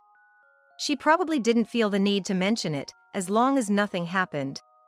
But something did happen, didn't it? What do you mean? Charles stood up abruptly. Patricia said there's no meaning in being a family with you anymore. At least, your children no longer consider you their father. What are you talking about? That's to be expected. Do you even know which universities your daughter and son went to, what they studied, and who they married? And most importantly, do you know where your daughter's wedding took place? Charles was at a loss for words. The lawyer then informed him about the day and location of Linda's wedding. Charles's expression changed drastically. Could it be, he murmured under his breath. Yes, the hotel you tried to stay at that day. That place, Charles leaned forward. Didn't you hear there was a wedding happening that day? Sure, but I never imagined that the wedding. Why didn't they let us in then? It's quite simple. The lawyer explained the instructions I had given to the hotel. Patricia had already informed you. Why don't you check your smartphone? Haven't you checked it all? Or did you have another phone? Bombarded with questions, Charles remained silent. It makes sense he couldn't connect. Charles probably had multiple smartphones. And he kept the one that could reach me turned off. The continuous lack of read receipts on messages sent had been anticipated. Asking if he had changed his phone would have yielded a new number at best. I deliberately chose not to ask. It was all part of my plan. The evidence of the messages I had sent remained. I had left numerous voicemails. I made sure to sound increasingly agitated, questioning if he was listening, wanting him to see. The same went for the messages. All other methods had been attempted. Yet, Charles had shut out everything that could connect to me. So, the lawyer continued. Patricia will also be filing a lawsuit against you for the misuse of funds, and for neglecting the family, she'll be seeking damages. Oh, and I heard from your family that the financial support for the company will be cut off as well. That can't be! Let me see Patricia, please! Charles pleaded, almost crying. That's pointless. Why? Where is Patricia now? She's certainly not in the USA anymore. Charles's face at that moment was unbearable to watch. After the wedding, Patricia and everyone immediately headed to Russia. Huh? And you were detained, right? By then, they had already leisurely made their way. Hearing this, Charles was visibly shaking with clenched fists. Watching from the side, Linda couldn't help but let out a suppressed giggle. Seeing our reaction, the lawyer asked, "How do you find it?" "Extremely entertaining footage." "Do you have more?" I inquired. "Yes, I do," the lawyer responded. This was recorded recently when the corporate alliance was also dissolved following your finalized divorce. Joseph and I had gone directly to their company. He showed me another video. The funding is cut off? What does that mean? Our company can't survive without your support. This time it was the in-laws who were outraged. Both had faces well tanned from the sun. Yes, well, what's with the suntan? Did you go on a trip somewhere? On the screen, Joseph was asking the FIL. To the wedding, Linda's? Yes. Linda's wedding. It was in Hawaii. Joseph smirked. Actually, I was there that day too. The two in-laws gasped. Of course. It was my lovely niece's wedding. My wife and I attended the ceremony on the Big Island that day. Oh, and by the way, I'm well aware of what you were doing that day too. Sweat streamed down the in-laws' faces. Moreover, you couldn't immediately recall Linda's name, could you? How much interest do you really have in those kids? Joseph seized the moment to press them further.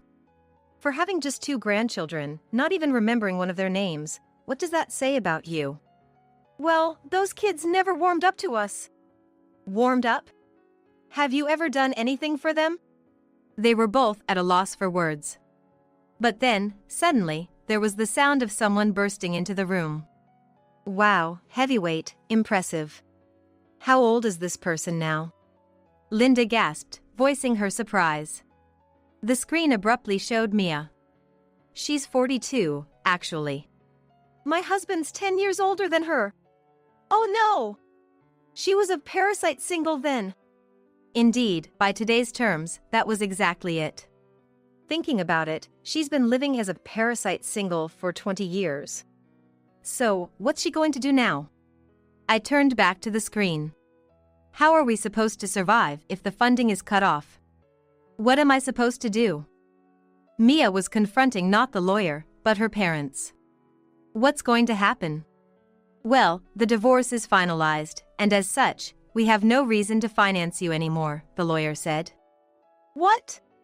Why did you let the divorce go through? Don't you get it yet?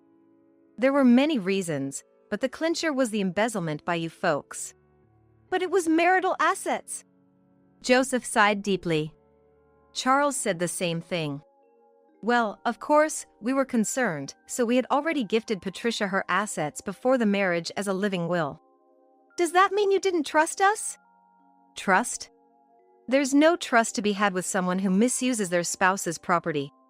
Besides, how long have your son neglected his wife, daughter, and children? The in-laws were at a loss for words. Even I, as their uncle, attended their important events. Of course, Patricia came to our house too.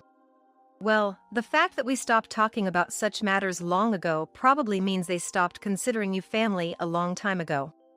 Joseph seemed to relish calling out the in-laws. Just as you deluded yourselves into thinking those 3 were a different family. Oh yes, Charles told Patricia on the day of the wedding he was going to Hawaii with family. The father-in-law looked up in shock, and the mother-in-law covered her face. Family? Whose family, I wonder? Joseph directed a very pleasant smile at the in-laws and Mia. That was the final blow. How was it? Thank you. I'm very satisfied. Please proceed with the next steps. There's not much in the way of procedures left, to be honest. Linda and I exchanged smiles at the lawyer's words. Later on, the lawyer kept us updated. Joseph also reached out from time to time.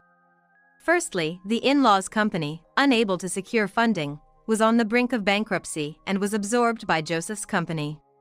Saving the employees was a must. The assistance to their company was originally because of the quality of what the employees made, not because the in-laws' management was any good. I hadn't heard much about this from the parents, but Joseph explained it anew. The father-in-law was ousted from his position as president. The in-laws sold some land they owned and moved to a rental. Now, they're pondering their future. They apparently aged significantly by the ordeal and facing health issues due to stress. And Charles, belatedly fussing about reserving a spot in a nursing home. He finds it financially challenging to do so now. Charles somehow managed to secure a re-employment opportunity at an acquaintance's company. Given their past relationship, the acquaintance reluctantly agreed to hire him. However, after learning about the divorce and realizing Charles was untrustworthy, his position was downgraded from a permanent employee to a contract worker. It's a clear message: any wrongdoing, and he's out. Though I think it's still too lenient, for the sake of repaying his debts, I hope he keeps the job. As for Mia, well, that's a whole other story. She's currently living in a rental with her parents. After spending 20 years as a parasite single, she's practically incapable of doing anything. Yet, as their savings dwindle, her desperate parents have persuaded her to start visiting the job center. However, her job expectations are too high, making it difficult for her to find employment. Well, that's to be expected. I thought about the possibility of her getting married, but, of course, that's a high hurdle too. I can only marvel at how she spent those 20 years. Meanwhile, our life in Russia is incredibly bright and refreshing. Living abroad comes with its dangers, of course. John, still in New York, calls often, worried, but I reassure him each time that we're okay. I even tell him to visit us sometime, hopefully with a wonderful wife in tow, which makes him shyly evade the suggestion. As long as we choose a safe area, life here is serene. Learning Russian slowly, getting along with other American families, and enjoying the sunny, dry climate makes every day an adventure of pondering, what shall we do next? Divorce has its timing. I won't say my 30 years of married life were all bad. But letting go now has opened up a new chapter for me. I look forward to a fun and energetic life with my daughter and her husband.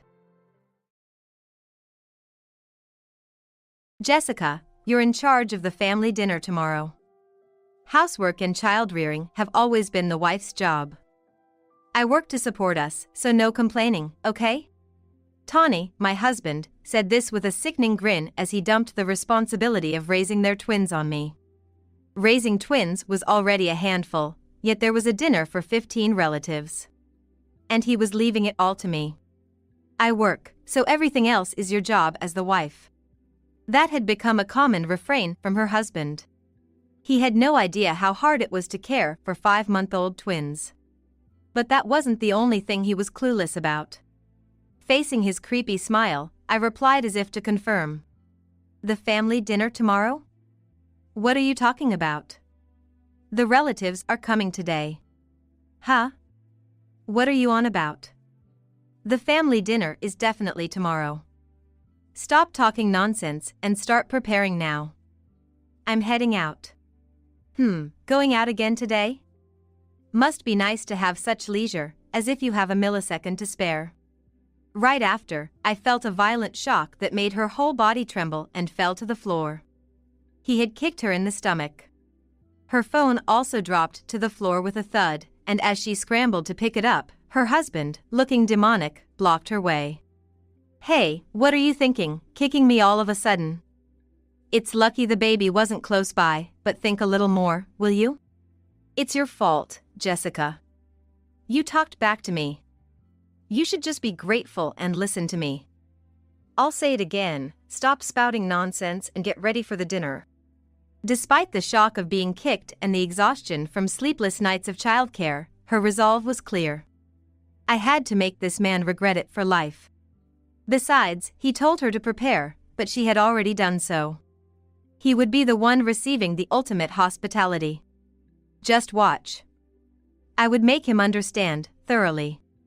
As I thought this, he headed towards the front door, but just then, the doorbell rang perfectly on cue. With an annoyed expression, he answered the intercom, which quickly turned to surprise. Because there, on the screen, were his in-laws and relatives. Just as I had said, the relatives had arrived today. Sensing something was happening behind his back, he turned to me and threw a sharp glance. When I remained silent, not reacting to his stare, he muttered, "The family dinner is supposed to be tomorrow," and slowly opened the door, only to be met with an even bigger surprise. Behind his parents-in-law stood all 15 relatives, their faces red with anger. There were relatives who hadn't planned on attending the dinner, so his confusion only grew. What's going on, everyone? Isn't the dinner tomorrow? Why the angry faces? Did something happen? Did something happen, you say? I see, you haven't heard anything yet. Haven't heard what? Anyway, I'm about to leave, so if there's something, talk to Jessica about it. No, you're not going anywhere. Let's continue this inside. Ignoring his words, the relatives started entering the house one after another. He seemed unable to confront his relatives, watching them with a flustered look, but eventually, he sighed, closed the door, and returned inside. He still couldn't grasp the situation, but he seemed to sense the ominous atmosphere, showing a scared expression that he normally never would. Is everyone ready? Then, let's begin. Tawny, sit down in front of us. What? Sit down? Why? Like I said, I have things to do after this. Just sit down, now. Hurry up. He didn't understand at all, but Tawny, unable to stand up to his in-laws, begrudgingly sat down while muttering complaints. At the same time, all 15 relatives formed a circle around him, creating a sense of no escape, and his expression darkened further. Having confirmed his expression, I, along with the in-laws and relatives, focused our gaze on him as we exchanged nods. Listen, Tawny. Answer my questions honestly, without any deceit, okay? Why the sudden visit and all these questions? You're scaring me. I don't need such a warning. I don't lie to anyone. You said it, don't forget what you just said. So, first question, how's work going? I've landed a big contract recently. I'm being recognized at the office. I see. Second question then. How are the twins doing? No problems at all. They're growing up well. I see. Now the last question. How is your marriage with Jessica? No issues there either. Jessica safely delivered the twins and is perfect with housework and childcare. She's a good wife, supporting her husband. The moment he finished speaking, he looked around and noticed something was off. This Q&A had made the relatives' faces even more stern, glaring at him with icy stares. Tawny, I want to confirm one more time. Did you answer my questions truthfully? Yes, I haven't lied at all. What's this about? I don't understand. His tone grew firmer, perhaps due to the repetition. But then, the father-in-law raised his voice even more. Don't play dumb. Everything you're saying is full of lies. Tawny became flustered under the father-in-law's fierce demeanor. Ignoring Tawny, the father-in-law looked at him with a piercing gaze, full of conviction. Tawny, you've been bullying Jessica, haven't you? We all know about it now. Huh? Bullying Jessica? On what basis? Are you saying that's why you asked those questions? Gathering everyone here just for that. I'm not bullying her. That's impossible, right, Jessica? Tawny turned to me, his eyes pleading not to say anything unnecessary. The old me would have been too scared of my husband to do anything. But if I continued to obey him, not only would I be miserable, but so would our relatives, and most importantly, our children. I realized I had to change, and with firm resolve, I began to reveal everything. Tawny, lying is useless because, as your father said, we all know. We know how you've been pushing child-rearing onto me, verbally abusing me, and neglecting the family. What are you talking about, Jessica? There's no way I would do such a thing. Correct it now. You're confusing the relatives. The relatives are confused about your true nature. You've been playing the good husband all along, haven't you? Just to avoid their suspicion. My true nature? What are you talking about? Surely, everyone isn't taking what Jessica is saying seriously, right? Tawny appealed to the relatives again while looking around, but their expressions only grew more stern. He was the only one who didn't understand why this was happening. On the contrary, we all knew everything. To make him understand, the father-in-law spoke up. Haven't you thought about why we are all gathered here? Are you still planning to lie after hearing this? Pulling out his smartphone, the father-in-law asked Tawny while playing an audio recording. Jessica, you're in charge of the family dinner tomorrow, too. Housework and child-rearing have always been the wife's job. I work to support us, so no complaining, okay? Tawny's words to me earlier echoed clearly from the smartphone. His mouth agape, he looked around in disbelief. When he had kicked me, I had my smartphone with me, recording the incident. It wasn't a spur-of-the-moment action, but a result of consistently recording to gather evidence of his bullying. Meaning, there wasn't just one recording. All of them had been sent to the relatives, so the father-in-law played another audio clip. Just a housewife and yet you serve this terrible food? Make it again, fast. If you defy me, we can just get a divorce, right? You'd be the one in trouble, wouldn't you? Tawny's vile words filled the room, silencing everyone. In contrast, Tawny began to panic and started to rant. Jessica, you don't mess with me. Like I said before, lying is pointless. Everyone is here today because I sent them the evidence of the bullying all at once. Finally grasping the situation, Tawny was trembling and his face turned pale. Meanwhile, the relatives' anger became even more apparent, each with deep furrows between their brows. In the tense atmosphere, the father-in-law stepped closer to Tawny. Tawny, you seem to finally understand the situation, huh? Now, tell us everything. Why have you been so harsh on Jessica? From what we've seen, there's no reason for Jessica to be treated like this. What's going on? Tell us. Tawny looked thoughtful, as if searching for an escape route. A sign that he was still only thinking of himself.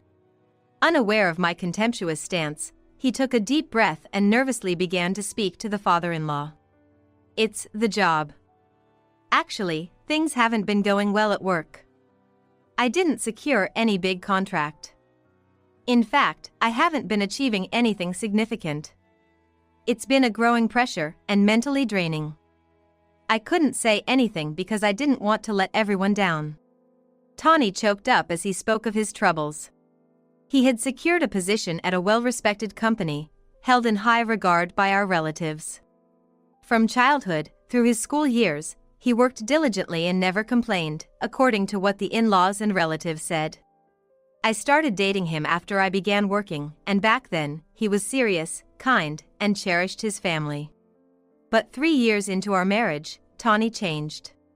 Yet, he continued to act the same around the relatives, so no one noticed until now. There were times before, even before we were married, when work didn't go well. I kept telling myself I needed to work harder, but I just couldn't get any results. It had nothing to do with Jessica, but I took out my frustrations on her. It was my way of venting. I'm the worst. I'm really sorry. So all those times you visited Jessica in the hospital, it was just to deceive us. Tawny did not refute the father-in-law's words. That meant he was admitting to it. His visits were just to play the good husband, probably not caring about me or our children at all. When I gave him a look of disdain, Tawny sheepishly looked down and then started apologizing profusely, bowing deeply to the floor. Jessica, forgive me. I'll change my ways right this moment. I'll be reborn. Can you give me another chance? Tawny's face was earnest, filled with true remorse and a desire to make amends. But in the next moment, I couldn't help but laugh. The relatives around us were all appalled, some sighing deeply, others shaking their heads or making gestures of disbelief. If they had known nothing, maybe someone would have forgiven him. But that was only if they knew nothing. Tawny noticed the odd reactions and was puzzled, not understanding why I was laughing or why everyone was so appalled, furrowing his brow in confusion. That's when I decided to give him the answer, an important one for my revenge. The thing is, I didn't just send evidence of the bullying to our relatives. Look at this, I sent this to everyone as well. Showing the smartphone screen to Tawny, his face drained of color as fast as the sound could escape. On the screen was a photo of a smitten Tawny with a young, beautiful woman. Jessica, what is this? When did you? And you sent it to all the relatives. Really? Yes, really. Along with the evidence of your bullying, I also sent photos of your affair. She's quite a beautiful nurse, isn't she? I thought she was a model or an actress at first. Tawny had apologized to me and the relatives while hiding the fact of his affair, claiming he wanted to change. I laughed at the pathetic nature of such a man. The relatives, aware of the situation, were naturally appalled. You intended to keep denying it if we said nothing, didn't you? How foolish can you get? Pretending to visit but actually cheating with a nurse. It wasn't about deceiving us, your goal was the affair. How could you cheat while Jessica was about to give birth? The relatives, like the in-laws, expressed their grief and anger. Tawny, who kept piling lies upon lies, looked utterly ridiculous and beyond redemption. Desperately searching for excuses, he seemed not to have imagined that I knew about the affair, unable to find any excuse that could save him in this situation, his eyes darting around. So, Tawny, you had plans to go out today, but it was to meet your affair partner, right? No, that's not it. It's a misunderstanding, Jessica. Just talking to her at the hospital. Being suspected over that. Besides, just a photo on the phone isn't conclusive evidence. Really? Just talking at the hospital, huh? I've known about your affair since before I was hospitalized. When I started wondering why you changed, it all became clear. And by the way, the evidence of your affair isn't just in the phone's photos. I hired a detective, so I have plenty of proof. I handed Tawny an envelope that I had prepared in advance, and with trembling hands, he pulled out its contents. There were loads of photographs from the investigation report, showing him in the act of cheating. I chose the hospital where your affair partner works as part of the plan. You cheated openly, not knowing anything. It's unbelievable. You chose the hospital just to keep an eye on me? That's going too far. Why would you go to such lengths? You did something terrible, Tawny. It's not just because of work pressure or stress, right? You were planning to make me miserable and drive me to divorce, weren't you? How can you do such a thing after having children? That's not something a decent person would do. The relatives surrounding us nodded in agreement with sorrowful expressions. The mother-in-law finally broke down crying, and the father-in-law hurried to comfort her. Even Tawny seemed shaken by his mother's tears, visibly panicked. Observing this, the father-in-law glared at Tawny fiercely while consoling his wife. The only path left for Tawny was to tell the truth, apologize, and take responsibility. Yet, even here, he was only thinking of himself. I admit to the affair. But it was just a moment of weakness. It's normal for a man to have an affair once or twice, right? You all understand, don't you? The only person I truly love is Jessica, understand? In a desperate attempt to douse the fire, Tawny was essentially tightening the noose around his own neck. Such foolishness. But I also regret not realizing his true nature sooner and continuing our marriage. I was wrong to only see the surface-level image of him. However, the most important consideration should be the children. They might need a father, but the man in front of me cannot be that father. What I can't forgive the most is how you neglected the children. I want Tawny to live with regret and reflection for the rest of his life. That's my wish. Along with the divorce, I'll be seeking alimony and child support, and I will report everything about Tawny to his company. Tawny, we wanted to believe in you. But in the end, you piled up lies and excuses. Do you think it's okay to do anything as long as you're fine? We are profoundly disappointed. Never cross our doorstep again. Don't even think about running away anymore. We are all watching you, Tawny. At that moment, Tawny froze as if time had stopped for him. He might have imagined the divorce, alimony, child support, and the report to his company, but being disowned by the relatives was probably beyond his expectation. He thought the relatives would always be his allies. That belief was his last fortress, the reason he continued to play the good husband. He thought he could manipulate me with excuses and lies as long as he had the relatives on his side. However, the one true thing Tawny always had was his desire to meet the relatives' expectations. Just as they gathered today for me, the in-laws and relatives are kind people who act for others. Tawny, having grown up with them, should understand this better than anyone. His efforts to live up to their expectations were genuine. But that's why I wished he hadn't betrayed them like this. It's too late for amends, but still, Tawny needs to reflect and regret. Disowned even by the in-laws, he finally became subdued. His chattering teeth and trembling figure were probably signs that he finally understood the gravity of the situation. Wait, Jessica, we're still married, right? I was wrong, so please reconsider the divorce. Dad, Mom, please don't disown me. We're family, aren't we? Parents are supposed to care about their children, right? Parents are supposed to care about their children, huh? Tawny, ask yourself. Who neglected their newborn children? Don't use your family as a convenient excuse. You also said this to Jessica, right? That housework and child-rearing are the wife's job, and since you provide, she shouldn't complain. Can you call that a marriage? You need time to face yourself. Otherwise, you won't be able to lead a decent life from now on. Tawny fell silent with a grimace, looking around with pleading eyes, but everyone present could not forgive or accept his foolish actions. Their gazes were cold and filled with sorrow, yet there seemed to be a hint of kindness, as if they wished Tawny would realize his mistakes. I shouldn't have had an affair. I should have cherished Jessica more, the family more. What have I done? After witnessing Tawny's words of regret, one by one, the relatives began to leave. Tawny weakly reached out, but no one took his hand, and even the in-laws left the house. I told Tawny I was going back to my parents' house with the twins and headed for the door, leaving him behind. Left alone, Tawny could only mutter words of apology to no one in particular.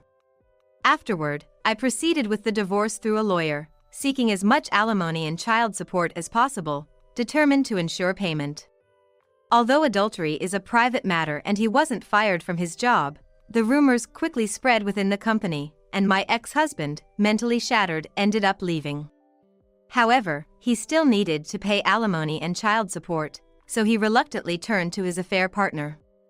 But then, something unexpected happened to him again. In a desperate state, my ex-husband called me. Jessica, do you know anything? I can't reach Remy, my affair partner. Oh, Remy? Maybe she's with her husband? It seems it was just a fling. Looks like you were conveniently used. My ex-husband was so shocked he couldn't respond for a while. It turned out his affair partner was married, and he was unaware, even considering marriage with her. Ultimately, his motive for the affair was simple: he wanted to remarry a younger, beautiful woman. Ironically, my ex-husband, who thought he was manipulating me, was himself deceived by his affair partner. Truly beyond redemption. Well, Tawny, isn't that good for you? You have nothing left to lose now. It's always been clear, if you do something bad, you have to face the consequences. So, don't call me again, okay? After hanging up, I received continuous messages from him, so I quietly blocked his contact, severing all ties completely. Later, I heard about my ex-husband's whereabouts through the in-laws. He was driven into a corner, unable to properly look for a job, living in a shabby apartment, and doing day labor just to pay off his debts. Meanwhile, back at my parents' house, I was raising the twins with their support. It was overwhelmingly busy, but seeing my children grow up healthy and happy gave me new energy. Years later, I remarried, and now I'm living happily with my new family. Of course, not everything is smooth sailing, and there will be challenges ahead. But it makes me think again. Being able to share joy, sorrow, and hardship is what being a couple and a family is